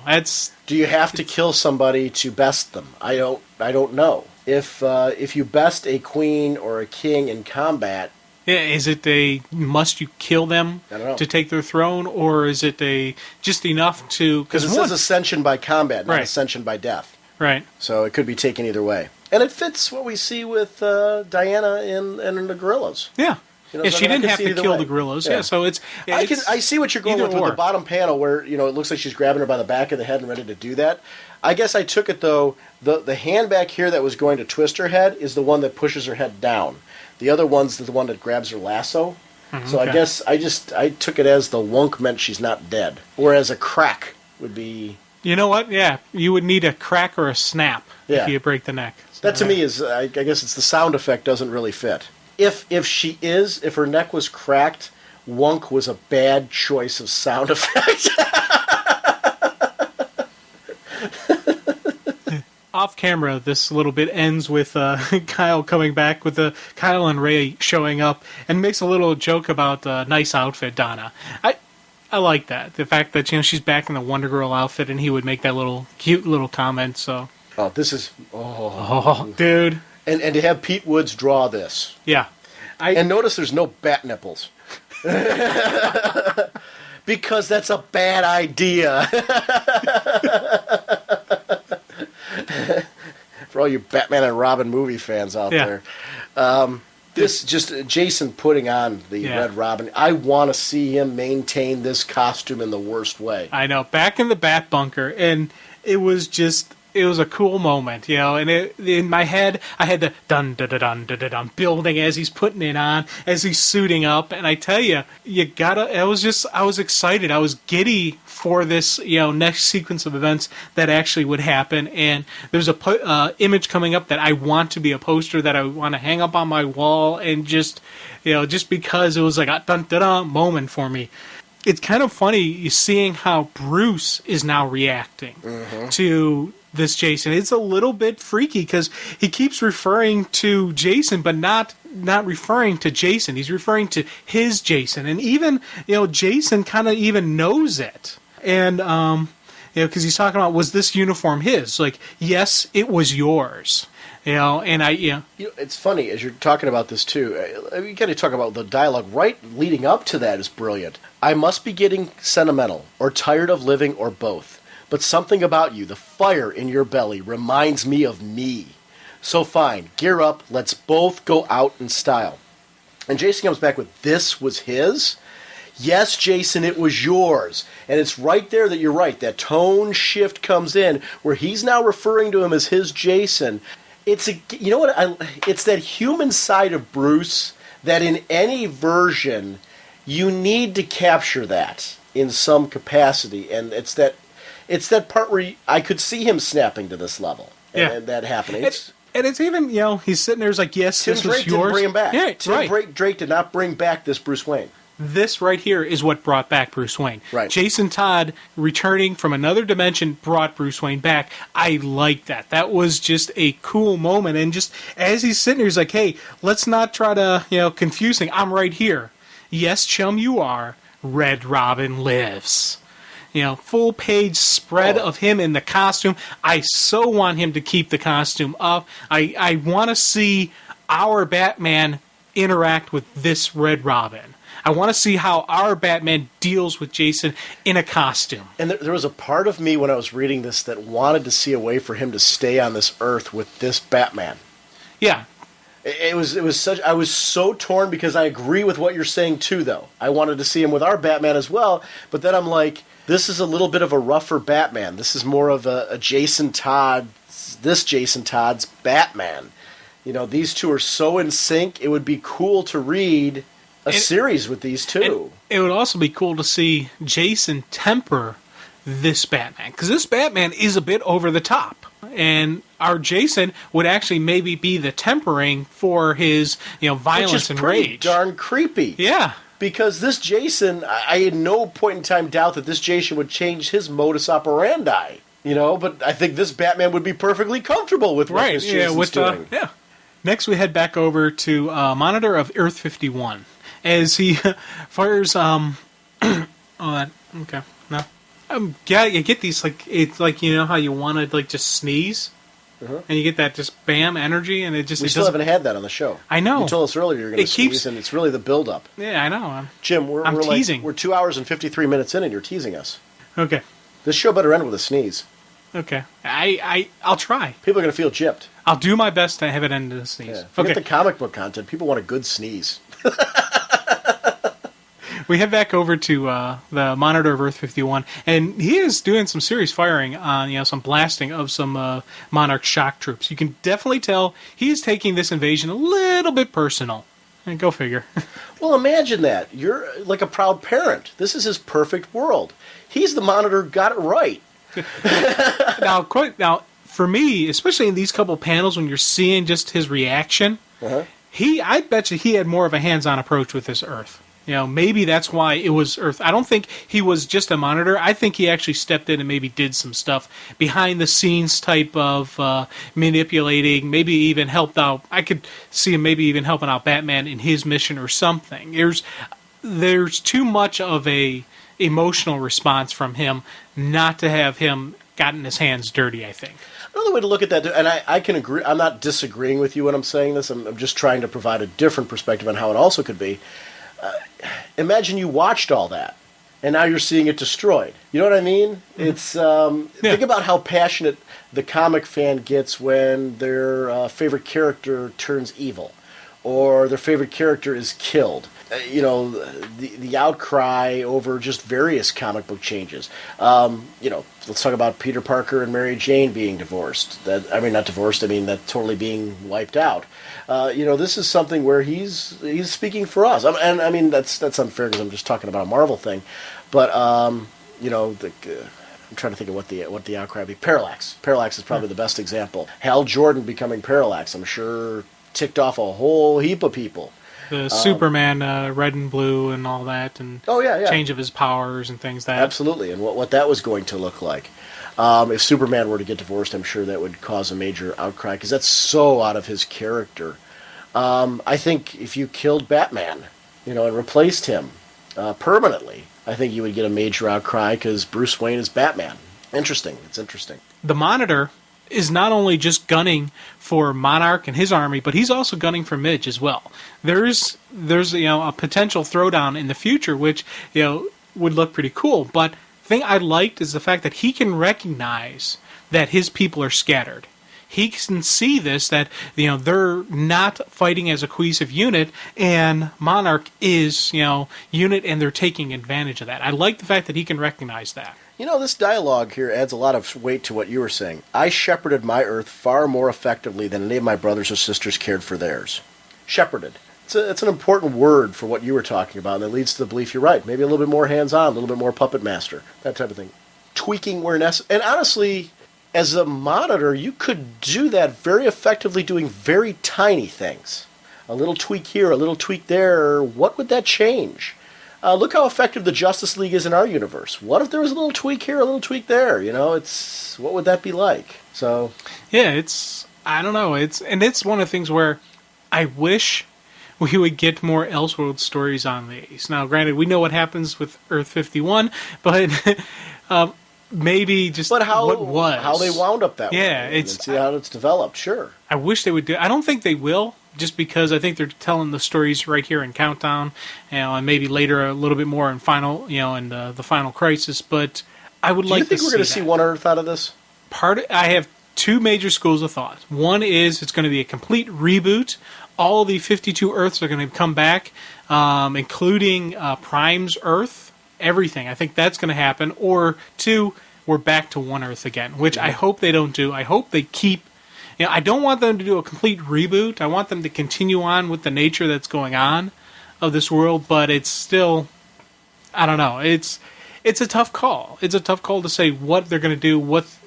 There's so much that this thing can go through too.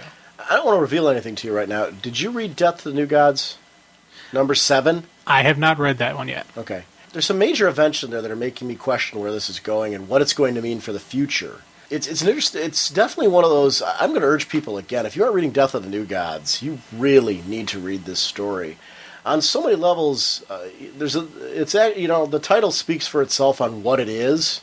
It's Death of the New Gods, and it's funny. I've never walked into a story with so much passion for the characters, knowing what was going to happen to them. It's kind of a no-brainer considering the title, so I'm not spoiling anything. I'm not going to give any specifics because that would be the part where I'm ruining it for you.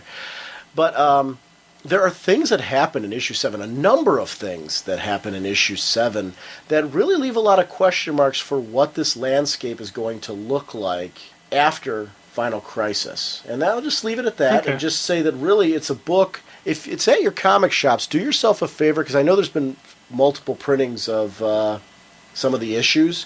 You can get second printings and things like that of it. Read this book. Read Death of the New Gods. I think to me it's the best, hands down, not just best, forget tie-in part of it. It's just a great mini-series to read. Even if you're not reading Countdown or you're listening to this, read this book, because I think it's something that is going to be essential reading leading into Final Crisis. Back in Gotham, we see some shock troops, an evil Supergirl, and the Superwoman look like they're just about getting ready to take out a Monitor, but in comes Batman and Red Robin for the save. It's neat because Bat comments how Jason used to crack jokes as they attack, and Jason says, "Now I only crack heads," which Batman and I, for the record, both found that kind of funny. It's why I'm like, I want to see these two as a buddy team. I want to see this Jason Todd with this, with this Batman. I was like, man, this is cool. This is some neat writing, and I was upset where it went through eventually. Batman takes out the Supergirl with a vitamin K pill, and we see Jason pops the eyeballs out of Superwoman. Nice use of visual in that we don't see the eyeball dangling from her her socket or the empty socket, but we see the blood on the knife and his comment about popping the eyeball out of the out of her head. You didn't need to get that graphic gruesomeness, but you still get that same visual in your head. Honestly, Hitchcock was a master of this. A lot of the stuff off camera is worse. Because really what you're visualizing in your head is usually much worse than whatever they could put on screen. And you know what? Just for the record, shuck is a pretty good sound effect for poking out the eyes. Yeah. Well, you could have done that or, one of the two. You could. You're right. Very good. But I guess it adds more weight to the neck twisting thing. Yeah, that shock. Yeah. Now, I do have to do a little nitpicking, even though I love those scenes, and I was geeking out over them. Once I did third time through, I did think of two things. Okay. One, how does kryptonite from this Earth affect a super Kryptonium from another Earth? Because we've seen that kryptonite on our Earth doesn't really affect Prime or didn't affect Power Girl because they're from different Earths. Does that mean, though, that it has to be universal? Because, I mean, they're all from different Earths, so wouldn't that be... I guess, logically, in my eyes, it would affect everyone differently. I agree with what you're saying. I'm not disputing that. What I'm saying, though, is maybe it does something different to her than maybe it even does the Kryptonians on their Earth. Right. So it is having a negative effect, just maybe not what would be the usual expected negative effect. Yeah. I could see... And I'm totally agreeing with your point. I guess, in my mind, just kind of justifying it would be, I don't think because Prime and Power Girl aren't affected the same way that we should automatically assume it's a blanket statement, because they're all different universes, different body chemistry, different reactions, that type of thing. And for the record, I really didn't care when I was reading. No, it's actually an interesting discussion was something point, though. But no, I just want to say that I noticed it, but it wasn't anything that took me out of the story. And just like the other nitpick point I had with the bloody knife, now, I thought that was a great use of the visual. But here's the thing: if she's got like the invulnerability like Superman does, yes, he'd be able to pop the eyeball out of the socket. But there wouldn't be blood, because to get blood, you actually have to cut or tear some type of flesh. If you have that invulnerable flesh, it's not going to actually cut. So that's another thing where I'm like, if I'm going to nitpick, I'll see it. But as I was reading it that first time through, I was like, man, this is awesome. I liked how he couldn't kill her, so he pops the eyeballs out. You can't take her out, but you can basically, incapacitate her from the fight. That's a great way to do it. I see your point there, though. It's an interesting nitpick. I don't. Yeah. I guess I would have to really take a look into how her powers compare to Ultraman's. Yeah, I don't know. I'm not familiar 100%. I mean, I've seen them, obviously, as the crime syndicate in various versions and variations. I guess I don't know if she's more of the Wonder Woman or the Superman archetype. I don't know. Yeah. It's interesting. Yeah, see, I don't know. But it's funny, I have these things, but when I guarantee you, the first time through, even actually the second time through, it wasn't until I was making my notes that I actually even noticed these things, and as we're talking, I'm able to easily dismiss them without any consideration or problem with the story. So that's just part of the coolness of the story, the suspension of disbelief, and whatever you want to call it. Because of the sheer amount of content on this episode. It's the reason why we're doing this, as we're going to do it as 64 and 65. We're going to be doing countdown and some more speeding bullets, and then we're going to do listener content on 65 because we haven't gotten to that in a while. We're not going to be able to get to listener emails on this episode, but I had a listener email in particular, and I'm drawing a blank on from who right now, and I apologize. It's only because I've got so much going on in my head, and I don't want to get somebody's name wrong. But we periodically get emails from listeners who are kind of to say, hey, if you guys need anything, or if you need any advice on these particular type of books, so, I'm an expert on Legion, or I'm an expert on Superman, or I'm an expert on Batman.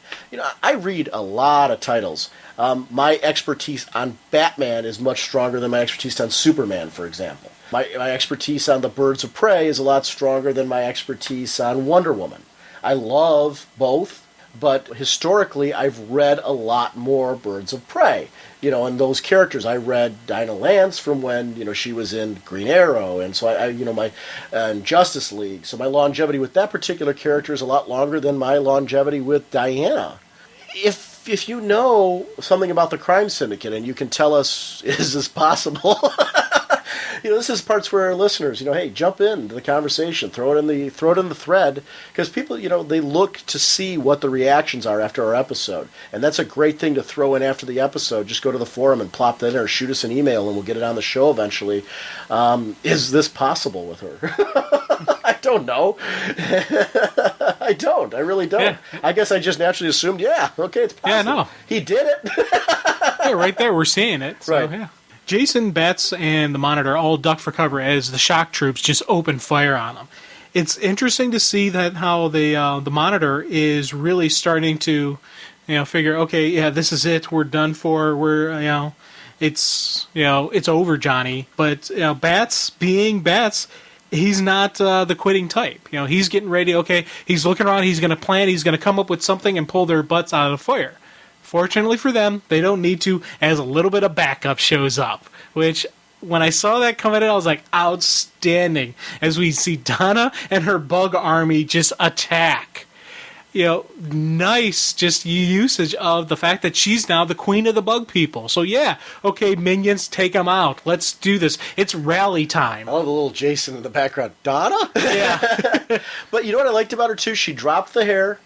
Clearly identifying herself as, no, I'm Donna Troy. This is a very different animal you're dealing with. And there. Cool 2-page spread of her, sure. she's got the warrior spear. She's ready, like, attack! It's, it reminded me of that scene from Braveheart, when they all start storming, just charging. I was just like, that is something you want to see in this epic battle. Another cool flip side moment, of course, is Monarch's, reaction to this. He is not fazed. Yes, this is a slight delay in his plan, but in the end, okay, yeah, Queen Belthair turned out to be the weak link. Oh well, I'll survive. I'll deal with this because I am, Monarch. There's nothing that can defeat me. I was like, and as I'm reading this, I'm going, oh yeah. She turned out to be a weakling. Goodbye. Yeah. Done. Monarch decides it's time for me to step into the fight and sends out a warning to his troops to clear, about a radius of 20 miles, for the blast, which, once again, I'm like, I want to see this guy get his butt handed to him so bad, just because he is so cocky about how he's like, I can take anybody in the world. And right on cue, we get, just the beginning teaser for the next couple issues, which I'll honestly admit had me giddily excited for the next, comic to show up. Oh, it was a great cliffhanger. And this is a great intro to it because, his minion, his army, his command, staff tells him they got an incoming bogey, and it's like traveling at hypersonic velocity, and he's like, Monarch initially thinks, what's a missile targeted at the ship? He's like, no, sir, it's targeted at you. Wonderful, just cool moment. Hull is breached. Boom! In comes Prime, and he just calmly asks, Monarch, excuse me, what do you think you've been doing here? Screaming, what have you done? It's like, dude, wow. The look on that he panel. Finally, what he strove for, from Crisis on Infinite Earths, Infinite Crisis, straight on through now, what he wanted was his perfect Earth. He thought he was sacrificing himself in Crisis on Infinite Earths for that. He came back and, due to manipulations from Alexander Luthor, started to think that started to actually be brainwashed and see things in a very different way, and took on a life of his own, where, he was continued to strive for that perfect Earth that he was promised by Alexander, and the carrot that was dangled in front of him. So, he's been striving for that. Now he found it, and Monarch is destroying it. That page, that is just a really cool thing. It's got this heavy, heavy red accent, so really showing the anger. The look on his face that, I talked about it earlier, other issues where it's Clark Kent's face, it's Superman's face, but there's such a difference to it because there's such anger and violence in it that we normally don't see that. I love that about that scene where it's just like, ah! Right. It's really, what if Superman went evil? Yeah. And not being controlled or anything, went evil. Or was raised very differently. Yeah. And it just goes to show that. The thing I love is when you see the two of them together, hey, this could be really cool. Dude, I was anticipating the fight between these two. Yeah. Especially with Monarch's, with the head that he's got on his shoulder. Yeah, it's two massive egos fighting, two massively superpowered egos fighting. So I was like, damn, that's a pretty good fight scene. Backstory is Gorilla Grodd, which actually I really am glad they had him because I know he's a super intelligent monkey, but I knew about Gorilla City, but I really didn't know what caused Gorilla City. I figured it was just like an evolutionary thing or something like that. I didn't know the whole alien connection and whatnot. So I'm glad we saw that. The artwork was particularly good. I'm a big fan of Arthur Adams. First time I ever saw his artwork was in a miniseries from Marvel called Long Shot, which was it was a great miniseries. I don't know if you're familiar with the character of Long Shot. He eventually joined the X-Men. Okay, yeah. And it was that whole Mojo World stuff like that, where he was involved with that. And then Arthur Adams went on to do a variety of things in the X universe, including some annuals that took place on Asgard and things like that. It was just really terrific art. And he's part of the Legend creative team, I believe. I believe he was one of those. He had his own, it was coincidentally enough, I believe it was a gorilla. Well, it's been so many years since I read the series that he did with it.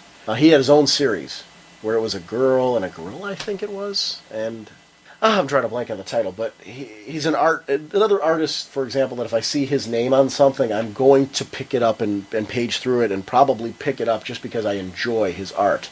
And this was just a really, really nice-looking segment. I really like the way he draws anybody. So, our next issue? Our next issue is Countdown to Final Crisis number 13. The writer is Paul Dini with Tony Bedard. Story consultant Keith Giffen. Art by Tom Derenick and Wayne Faucher. Colors by Pete Pentez. Letterer Ken Lopez. Cover by Stephen Roux. R-O-U-X. Is this Stefan, maybe? It's S-T-E-P-H-A-N-E. Would that be Stefan? Stefan? I'm not sure, to be honest with you.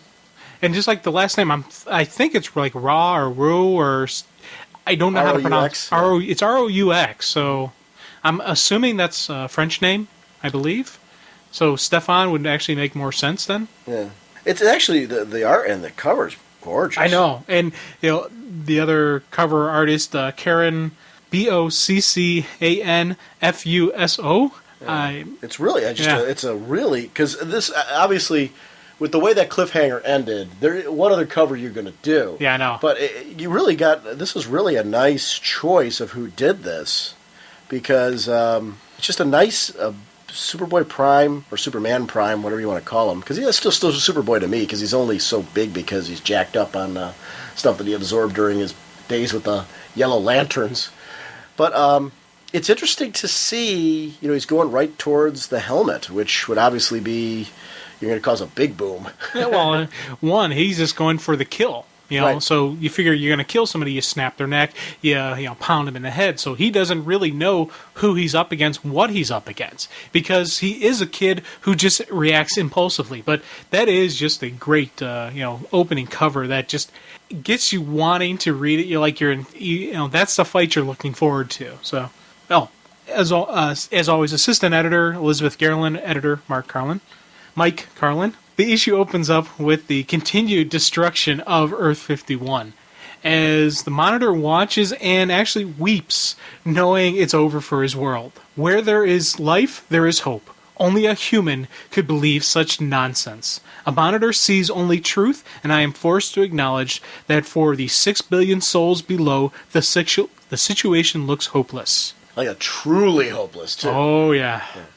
Yeah, I tell you, that was a cool opening for you, because you're just seeing into it. Not only, we talked about how he was the shepherd, he had a hands-on approach. This guy, this is, his baby, this is his life, his essence, his being, and it's now gone. There is no hope. He knows there's nothing he can do about it. And as he continues, we see this war is ravaging his world. It's raging on. We have Monitors, we have Challengers fighting. It's just this I don't know how to word this even. You get this emotional response watching and just feeling and trying to understand what this guy could go through. It's something no one really could pull up or feel. Well, he refers to it as the beast has come. Yeah. It's this overwhelming power that really, it's just hopeless. The beast, do you take the beast as being Monarch? Or just as like a metaphorical beast, as in like the evil or the destructive rage or the end of everything? Or At first, I thought it was Monarch. And then after more reading through, just seeing how passionate he is about it, it's not just that. It's like pure evil, pure destruction. It's an end of innocence, an end of hope, an end of everything that is possibly good. It's the opening of Pandora's box, unleashing on his perfect Earth. The end of perfection. Yeah, it's the end of perfection. And that is more damaging in a way than actually the death of innocent life. It's the end of this concept that something could be perfect and pure and true. It's no longer that way, and that is the true desecration of this earth. The one next panel that it's a full page fight scene, between Prime and Monarch, and as that's going on, we see at the bottom there, abandon all hope. Nice title for this issue, especially with this opening that we're talking. It's leading right into the Prime Monarch fight, which everybody wanted to see, especially for me. And I'll tell you, it was not a disappointment. I was glad we didn't have to wait till right at the end or at the middle. It was bam, right out the gate. You're getting into the fight scene between the two of these, and it's something I was looking forward to. I was surprised to see it now. I didn't see... I guess when Superman Prime first kicked into this, I didn't see it coming. It made such perfect sense with Earth 51. Who else would you put there but the guy who was searching for it? He finally found it, and oh my gosh. And I really, really like this whole setup to this. This is really... There's a point where... One of the things I've enjoyed about Countdown, and I know people of different minds about the pacing and the storytelling and all that, it's a different sort of storytelling. It's a different sort of pacing. And I've enjoyed the slow build to this type of thing. And it means more to me because we got to see the development of Monarch. We got to see the, Superman Prime, torturing Mitch's Pitlick. And things like that leading up to this, which at the time seemed like very small events, but then they all led up to this crescendo here, which I think means more because of how it built. I don't want to see all my titles do it this way. I'm not... making that kind of statement. It's nice to have this as a different sort of read. if that makes sense. It's what I want out of it's a 52-week story, and I want to feel like it's being told in that way. Is it perfection? No. Is it good? Yeah. It's gone to me. It's been good or it's been great. And the good issues are the ones where I enjoyed it. I enjoyed it. But then the great issues are things like this, where it's just kind of like, And I take this fight sequence. Not only is it a really cool looking fight sequence, we get some great dialogue and just banter back and forth between these two as they're fighting. I'm not one of those peons you've murdered. I am power. I am monarch. And it's just that boom. And I also like that how quickly Monarch realizes what everybody else knows, that Prime is just a kid in a man's body. So what's he going to do? He's going to keep taunting him. He's going to keep throwing at the little insults, calling him boy, calling him different stuff like that. And you even see it is starting to get to Prime because he doesn't have any witty repartee to come back with. He basically comes back with whatever. You're just some stupid guy in a power suit. He doesn't see. Prime doesn't see Monarch's pure potential and pure power. Great little thing where, Monarch just is like just throwing it back at him. Idiot, the suit doesn't strengthen me. It protects you. Want a taste of what's inside? Boom. Big, huge mushroom cloud basically as he opens up the suit, opens up the containment suit. I was just like, oh my god, I'm flipping. It was a page turner. You're just going through and you're just like, yeah, oh yeah, this is the kind of fight I wanted to see between these two. Two super massively powerful beings throwing down. What really, I think, it was interesting the way they did it. Rather than showing us the two of them, they showed what it did to the outside of them, which just showed just how much power was unleashed. It wiped out the entire bug army and really almost killed Donna and Ray. And I love Donna. Typical heroine. Jumps right into, I've got to protect Ray. He will not survive this. It was just a really cool action sequence. I digged, also, after she's shielding him, you see the green bubble just come out, and at first, I'm thinking, okay, is it just Kyle? No, it's not Kyle. It's Kyle, Batman, and Red Robin. Great reaction on everyone's face that, when they see Jason in costume, like, Jason? You gotta love that. Just that, continuation of what would be a normal transpire, what would normally go on with them. What I like there, too, Kyle, like a true hero, for all his protesting in previous issues, we see that when the chips are down, like a hero, he's making sure Jason's safe. And he's taking on that role. I really liked that. Yeah. That it was Kyle that saved Jason, and Batman in this case, but there was something about that chips are down. That's a lot of talk. Kyle's really going to do the right thing. Oh, definitely. And, it's a natural just reaction for him. And the fact that, Jason and Batman both aren't upset by the fact that he saved them. They're not doing like, oh, we got to handle it. No, they know they needed the help, and they accepted the help. Wait, with what's going on around them, yeah, they accepted it. Like, thanks. Yeah. Now, I digged how Monarch is sitting there telling his troops, it's over. I've won. I'm so powerful. Yada, yada, yada. Dude, you underestimated Prime. And that, for me, was one of the crucial turning points in the fight. Yes, he's a kid in a man's body, but never underestimate just the power of his rage, the power of his hatred, just the dedication to his cause. He is a zealot. A zealot will not be dissuaded by anything. Whether it's a nuclear explosion, you name it, he will continue on with his mission. His mission is to destroy Monarch. And as soon as I saw him flying just out of the clouds, just that look of anger in his face, I was like, dang, this is it. This is the end of Monarch. Probably the end of Prime as well, maybe. I wasn't sure. But I knew we were about to see Monarch go down. And I was like, wow, that is just, Also, another thing I noticed, he was able to absorb all that energy from the Anti-Monitor. He absorbs the energy from the yellow sun like our Superman. Do you think he was able to absorb some of Monarch's quantum energy? I don't think they implied that.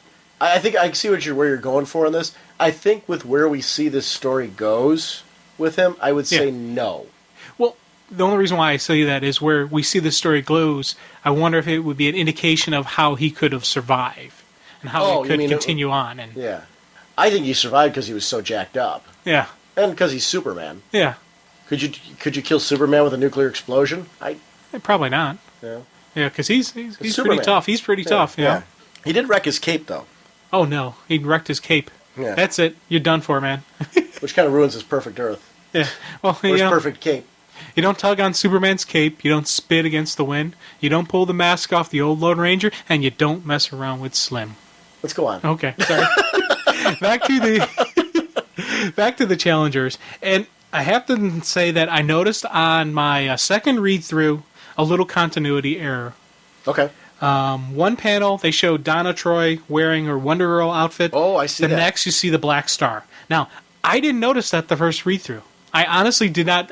It wasn't until I was preparing my notes to create it. And that's, I think, a statement of how cool this title was for me, that I was flying through this thing that first read-through because I really wanted to enjoy this. And I was like, wow, this is awesome. I was caught up in the moment of the title. It's really not though, It's not? because she's wearing the Black Star outfit all the way through from there on in. So you're watching the part where she's flying. You see they've landed here. I just guess they didn't show you her change. Somewhere between here and here, she changed on the ground. Oh, okay. You see what I'm? Because she's wearing that outfit here. You're right. Right. They're landed here. Somewhere off camera, she changed. I don't think they're going to show us that, but because she wears that star outfit, if you notice from here, all the way through the rest of the issue, she's back in her Her star original. uniform. Oh, okay. So She must have changed back to normal. I guess we're supposed to assume a quick change, and being honest, you don't need to show that on camera. Well, there's some people who would have probably preferred to see that on camera, but hey, you know. It doesn't fit this particular scene. Yeah. I guess I don't know. Are you seeing it that way, or am I? No, actually. I guess I would have a problem if we saw Wonder Girl outfit, Donna Troy outfit, Wonder Girl outfit. Yeah. That's a continuity error to me. Yeah. Wonder Girl outfit straight onto Donna Troy outfit all the way through the rest of the issue says that we missed the change. Yeah, and that's actually probably And what it is. She was in the sky here, on ground here, which I'm guessing behind a rock or something.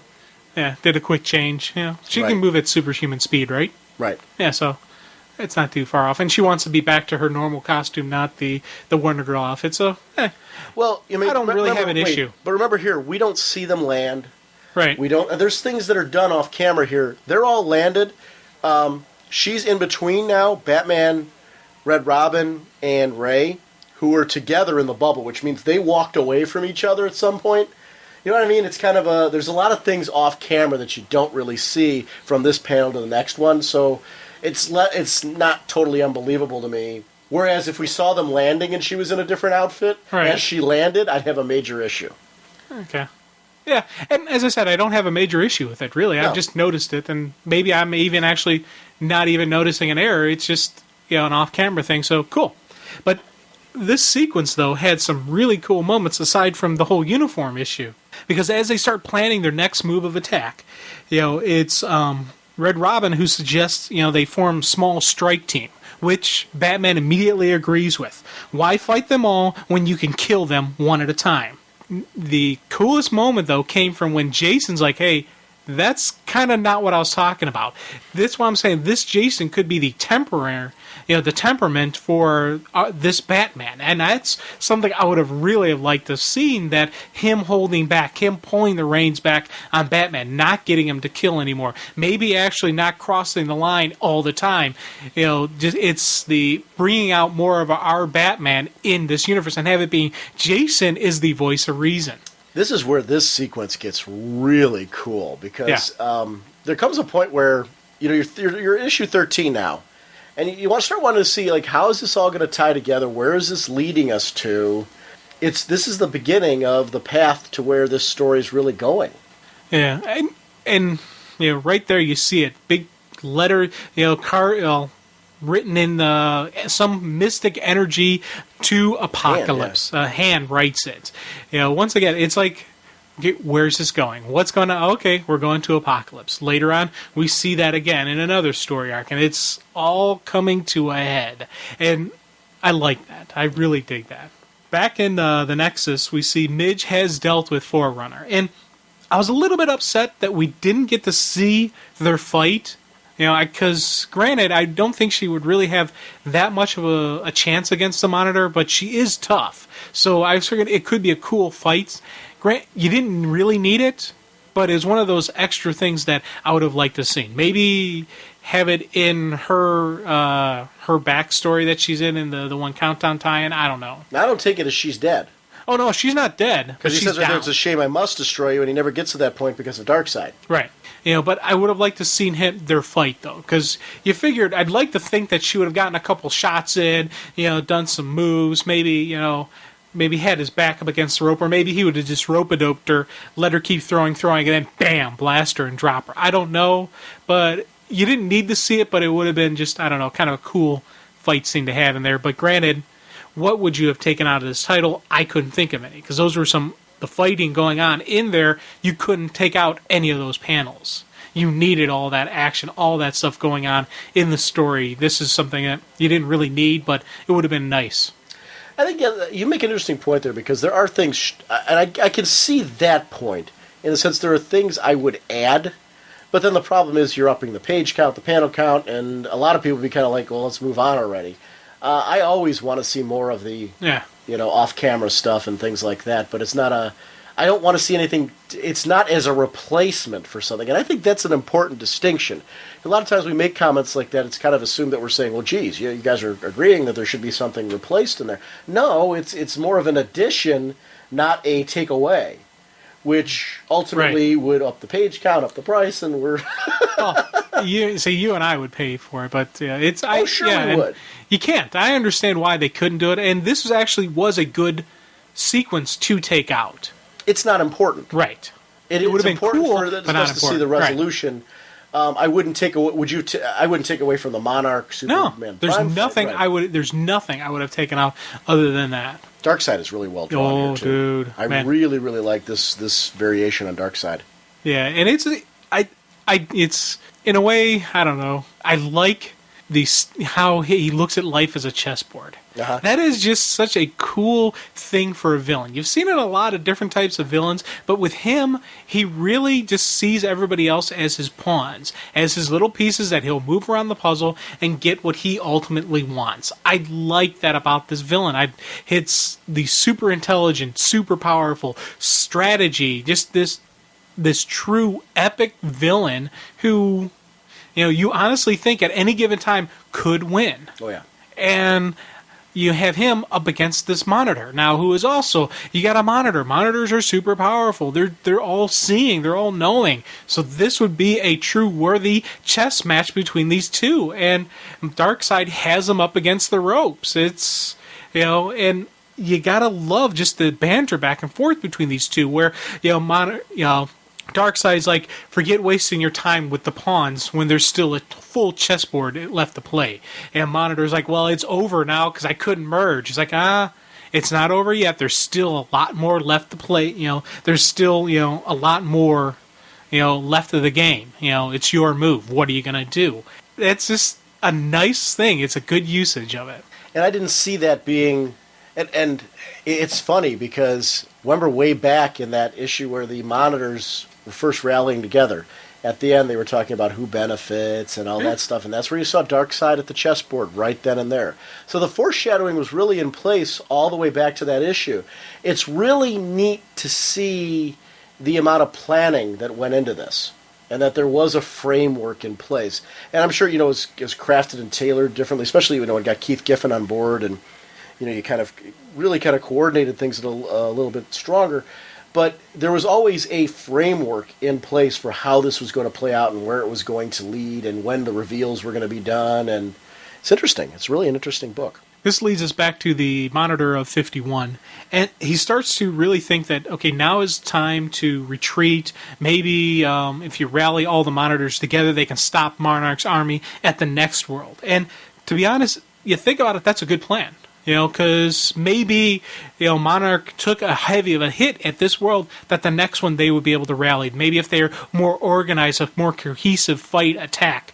And I was also thinking maybe we'd see that Superman who was in the arena join into the fight. And that's, I was like, okay, I could see this. But something pulls him away. He senses something, and he flies off. And I was like, he abandons what he was planning on to whatever it was, and I was like, what the heck is going on here? And then I'm thinking, could it be that flaming hand we saw? Because I thought maybe he was the flaming hand, but maybe he's not. And it's like, I was like, there's still more of a mystery to be exposed, and I like that. I love seeing the Red Rain Batman there.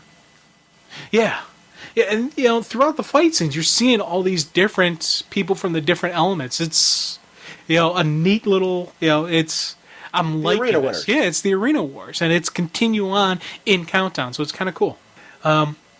This leads us back to the challengers, and they argue because only Donna saw the hand. Everybody else didn't see anything. The bickering starts going on, saying, hey, what are you talking about? There's not some giant flaming hand.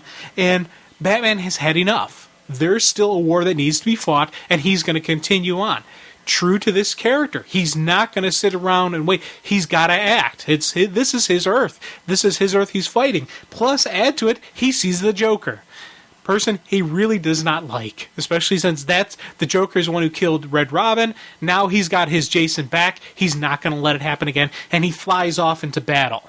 Donna tries to tell Jason, hey, let that Batman go, but Jason, I was like, outstanding when he did this. He goes, I know where I'm needed. And he joins into the fight with Batman. That was just a cool moment seeing those two go into attack, and basically they're fighting an unknown because it was a Joker, looked like a Wonder Woman, some others, maybe some shock troopers there and whatnot. It was the Wonder Woman who won in Arena. Yeah, so there's some firepower they're jumping into. I'd like to see them just go into the battle. I love the Batman holding up the Joker. Stop coming back. Yeah. Just about to give the old body slam backbreaker, whatever you're going to do. Probably a death blow very easily. And in the background, you see Ultraman flying in. Great, this panel kind of in the back. Jason tries to warn Batman, but it's too late. Brains versus brawn, no contest. Sclunch! As Ultraman puts his fist through Bruce's head. Now, there's people who have major issues with the fact that Batman could beat Superman on any day of the week. Yeah. When they put together this scene, they were working out those issues. Yeah. Sklutch. Yeah, that is a great visual. Oh, yeah. And Jason's reaction is priceless as well. God, yeah. Just the horror and just that Bruce. Yeah. Oh, yeah. Kyle gets rid of Ultraman he basically grabs him by the head and flings him. I was like, damn, that was some power levels there. But granted, also, Ultraman's probably not expecting it, so he wasn't braced for this massive whip to his head. We see, they try to get Jason away from Bruce, because granted, he just watched him die. But Jason wants a second with Bruce, and Joker just starts in on Jason. Are you going to kiss him or go through the pockets? Dude, the look on Jason's face was like, I was like, oh, this is going to be a good one. I don't know what he's going to do to him, but it's going to be one of those noteworthy moments for me. And this was like his perfect Bruce, because this was his issue when he came back. In the Winnick story, was that, why didn't Bruce care more? Why didn't Bruce avenge him? Why didn't Bruce fall apart? This is what he wanted to see from Bruce. What he saw from this Bruce. This was his perfect scenario. And to get that now and have that taken away from him, a lot like Prime. Yeah. It was in a way, his perfect Earth. Yeah. Because this is the reaction he wanted to see, and he, granted... Which is why he identified so well with this guy, because this is what he wanted from him. And I'm wondering if he's going to better identify with our Batman after seeing what Batman would have become. He's seen what would have happened had Bruce, gotten too emotional, gotten lost in the fact that his death, got lost in his grief and couldn't pull himself out of it. We've seen what he became. Jason recognized that this Batman is not better than our Batman. It's the reaction that Bruce had was a good reaction. Or is it going to further emphasize what he wished our Batman was? I don't know. That's going to be an interesting story. I'm with you. I can see it going either way. As the challengers start to discuss what their next course of action is, the Monitor 51 shows up and tells them that the message was from the source, and that he will send them to Apocalypse. I kind of like how Kyle told the Monitor, hey, there's one more of us. Don't send us yet. We got one more guy coming in, because he was concerned about Jason. He wasn't just going to leave him there. I like that was Ray who said that. It was Ray? Ray Palmer. Ray said there's one more of us. Oh, I took it was Kyle. No, that was Ray. Oops. Okay. Well, forget then, Kyle. But Kyle did ask him. Let's go back to that though. No, let's just further emphasize that. Jason says, "I'm here. Let's go." Kyle actually asked him if he's okay. Yeah. Which is interesting. So Kyle's already proven himself that he is the hero, and he bent on the hero thing when Jason really needed to be saved. When he saved Jason and Bruce. So I'm with you in the sense that we've already seen Kyle kind of soften. So we're there. Yeah, and Jason's responses never better, and especially when you see what he did to the Joker. He crushed his head with a big old rock, working out some of his own personal issues. Yeah. Monitor then sends him off to Apocalypse and remains there. It's interesting. I'm wondering, we saw Jason pose, Bruce's original plan about how he wanted to kill people. Then he kills the Joker just now. I'm wondering if we're going to see kind of like a Punisher type code from him in the future. We already have. But I'm more on the good guy side. We already have. Yeah. That's what he's been doing. Well, a means to an end with the drug dealers and things like that. He wasn't true. He was taking out more of before when he was Red Robin. He was taking out competition, not taking out villains. Yes and no. He looked at it as a means to an end. Even with Nightwing, when you saw him in Nightwing's issues, he was doing that kind of thing. I don't think he ever considered himself a villain. See, I don't know. He ran some organizations and he made money off of that. As a means to an end, though. I'm not saying it's right. I'm saying that he's got a very twisted sense. I'm agreeing with what you're saying, but saying that we've already seen it. That. So yeah, okay. Well, I'm not disputing you. I'm saying that I think we've already seen that tone. I'm not surprised he dropped a rock on the Joker's head. Let me put it to you that way. Yeah. Like, that wasn't some shocking, out-of-character thing. Yeah, that's not a surprise. And it's good to see that Jason is still there. They're not making him a squeaky clean hero. Yeah. He's not taking the high ground. I'm surprised on camera we didn't see him give a good swift kick to the ribs, too. So, that's more... this is a guy who just carved the eyes out of Superwoman. It's, right. He's not afraid to cross that line. Cool. I think Bruce's part is, Bruce said, let's kill everybody. Which is a little shocking for him from Batman. And I don't think Jason's at that level. Okay, the issue basically ends with the Prime and Monarch fight, which for me is a really cool way to wrap up what's been going on. It's the continuing fighting, this bam bam, but also just that taunting. And it's kind of one of the things where I noticed where Monarch, you're starting to go a little bit too far with this because he's underestimating Prime. When, yes, you want to get someone angry because then they get sloppy, in their fighting. But when you're dealing with just this powerhouse, when you get the fight, when you get them angry, when you get the adrenaline pumping, you make them stronger also. That's the weakness to the taunting, because he's doing that to Prime. He keeps throwing out, the fights about, him being a boy and being a kid and not being ready and stuff like that. But it's just, it continues to fuel the fire. I even like the little bit where he said he would consider offering him a spot in his army, but I don't hire minors. It's just that extra stuff, and he's like, shut up. I'm not a boy, I'm a man, I'm Superman, as he rips Monarch's armor wide open. The final comments from the Monitor 51 were just outstanding. Everyone senses it the last millisecond of their lives. My brethren flee this universe in less than a blink of an eye, but I remain to monitor the end. The quantum energy spilling from Monarch is unparalleled, destructive force, a chain reaction that does not stop with city, nor continent, nor planet. It is a wave of hatred and horror sprung from a mindless act of rage, and it wipes out everything that gave me meaning. Dude, that is a description of just power, and I loved how I love how you see it on a cosmic level. When you see just the whole... Like a wave, like a big, almost like the Genesis wave, like Star Trek. Exactly. Where it's except it's the opposite. And a larger scale too. Yeah, you're right. An opposite. It's more of a destructive. Yeah, it's wave a destructive wave, than actually creating the Genesis planet. Right, and I'm thinking of what it did to the Reliant. Right. Tore that ship apart and everything. And we kind of see a little bit of that there, though, at the end. It's like a little bit of a parallel with the... Go ahead. Well, the ending, of course, is they're showing Monitor alone with his world. It's all basically ash, destruction, But then in the distance, he sees that one lone tree has survived.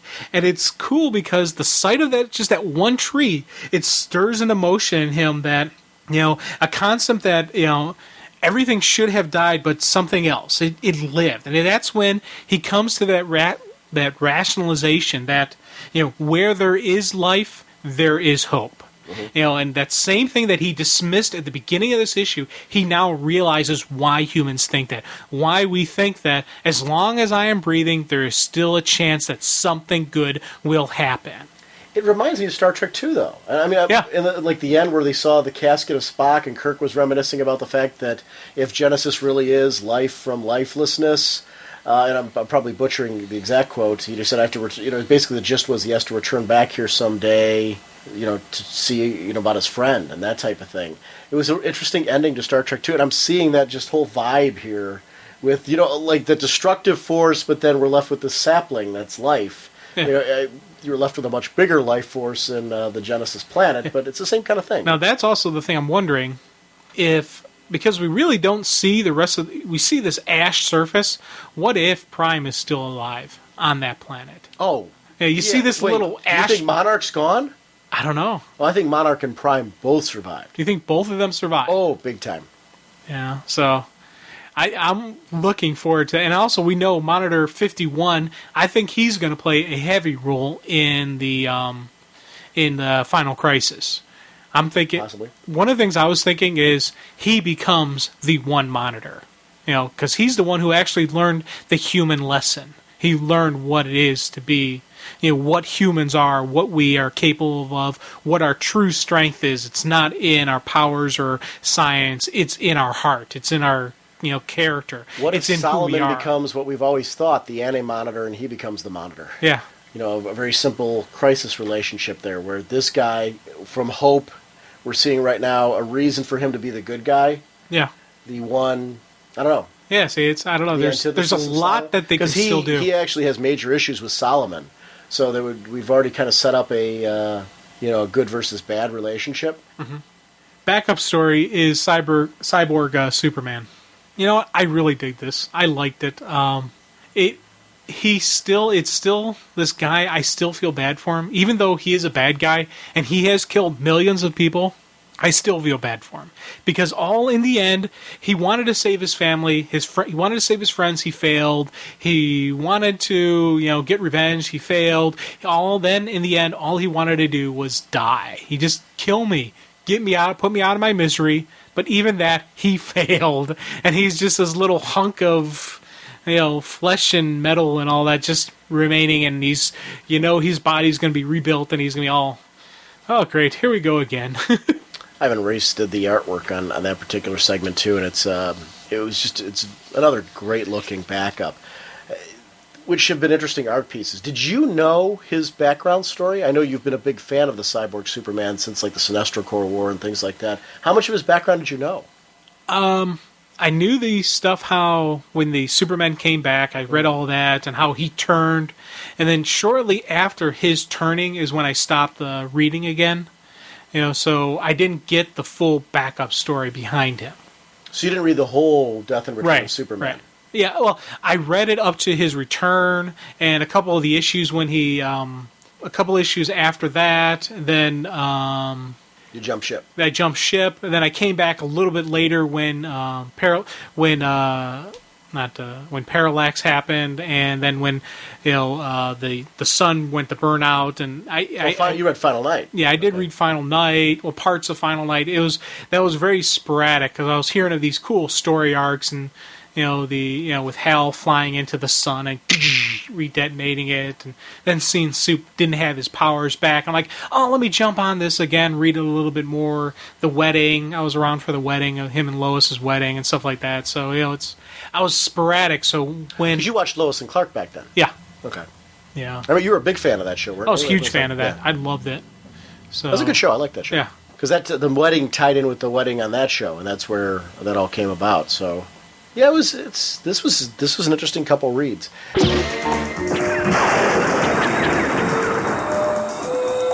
Jim, we're definitely going to stop here because we're almost pushing the 4-hour mark, and we just covered a whole heap of content on this episode. That's why I said this is definitely going to be a two-parter. What we're going to do is our next week's episode, it's going to be a heavy countdown focus. And the reason why we are choosing to delay one more week, our 2-year anniversary show, is because we're getting closer and closer to Final Crisis. We're on issue 12. As of the recording of this, Countdown just released issue 5. So we want to end our countdown coverage at the same time Final Crisis begins. We want to be able to do DC Zero, right. Final Crisis, jump right into that stuff right as it's happening. So that's the reason why we're doing that. We're going to be sticking with this coverage and really nailing that in. I know that means that we're bumping some things and delaying them, and what's going to happen is when we go to do Trinity, we already decided we're probably going to do, very similar to other podcasts, we're going to do a monthly Trinity episode, I think. And the only reason why is just because, if you noticed on this episode, we went back to Speeding Bullets. We have to talk about a lot more books, and we want to do that for a while. We've followed 2 complete...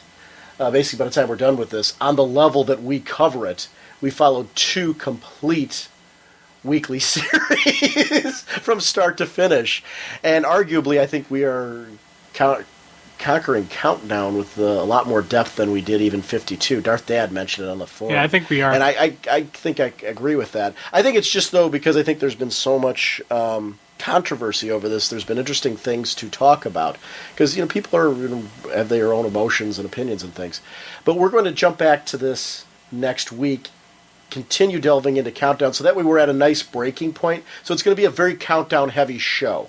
We're going to try to get in some listener emails and content like that, mainly because when we're done with Countdown, we're going to be able to go back to, for a while, doing some Speeding Bullets every couple episodes and getting back to doing this kind of stuff for a while where we cover a lot of the books. We are going to do a coverage of Trinity because we're both going to read it, and I'm sure it's going to be something we're going to cover heavily.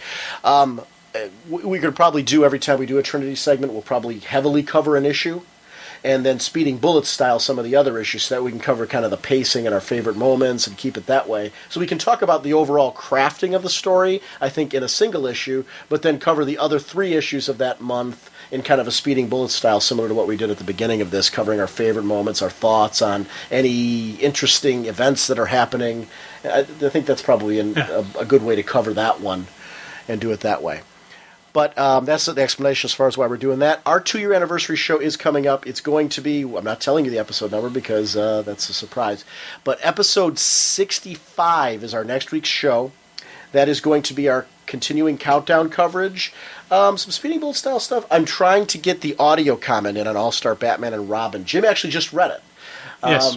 While we were getting set up here, I said, why don't you read this issue, because there was a lot that happened in the most recent... It's 9, right? All-Star Batman and Robin 9? It's number 9. Yeah. So we can talk about that next week as well, and just talk about our thoughts on that series and where it's gone. Because that's another one that's been quite controversial and a fun one to talk about. So hope you enjoyed this episode, and we will see you... It's going to be in about a week to 10 days. These Meteor shows... take us a while to record, so actually sitting down and doing this, plus reading everything to get caught up. I'm going to try to get it back in a week, but it all depends on where Jim and I are at recording-wise. In addition to 2-year best 10 days at friends, latest. Bob. Top your street, I'm off.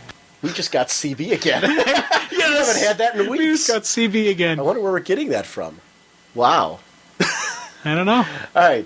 Our sponsors for this episode were the New York Comic Con, nycomiccon.com, April 18th to the 20th. Jim and I are going to be there in the podcast arena.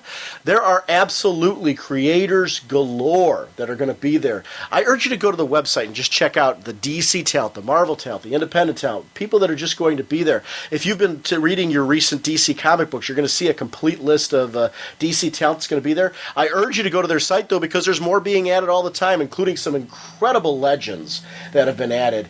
Go to the site, check out the guest list, the growing guest list, because Jim, I think it's double the amount of people as last time. It looks like it. Yeah, this is going to be just a New York, here we come, baby. I'm pumped. Yeah. There's tickets are still available as of the time we're recording this, so definitely go and check them out. I think they said April 1st is the deadline if you want to get your tickets via DHL. I think it's what it said on the website.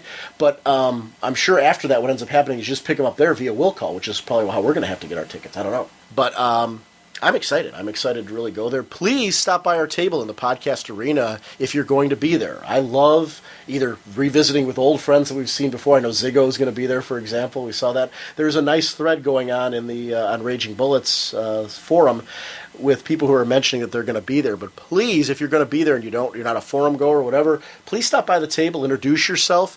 If you have a forum name, please tell us your forum name. A lot of times I am an idiot when it comes to putting real names together with forum names. So please, definitely identify yourself. It's not that I don't remember. A quick reminder, and all of you click with me eventually, but I definitely don't want to say afterwards, oh my gosh, I just got done talking to... Because we had that when we were at the CGS show. Yeah. We were sitting there talking to people, and the guy from the Quarter Bin was sitting there with us, and I didn't even realize that's who it was, because we don't see each other. There's we're not a visual medium, whether on a forum or on the podcast or anything. So we definitely want to see you guys there. I also want to remind you about the Gem City Comic Con. Jim and I, unfortunately, are not going to be able to be there, but it's April 6th. It is a wonderful convention. It's only $3. And talent like Marv Wolfman are going to be there. Of course, also Billy Tan's going to be there. It's a really nice guest list. Besides them, there's a whole slew of local talent and mainstream comic creators and everything. Please go there, check it out. It's a wonderful shopping experience. $3 is wonderful. If you're going to be there, please let us know at ragingbullets@gmail.com. Jim and I wanted to be there this time. Unfortunately, I've got a school-related conflict of all things, and I can't be there. You've got a conflict on that day as well, so we're not going to be there this year. We are going to be there next year. We're also planning on attending the Pittsburgh Comic-Con. So speaking of other cons we're going to go to, it's the weekend after New York. We're probably just going to go up on the Saturday, I think. Remember we had that offer to record at the restaurant? We've done an airport. We've done a hospital. There's no way we aren't taking advantage of doing a recording at a restaurant. So I definitely want to do that. I'm looking at the Saturday right now.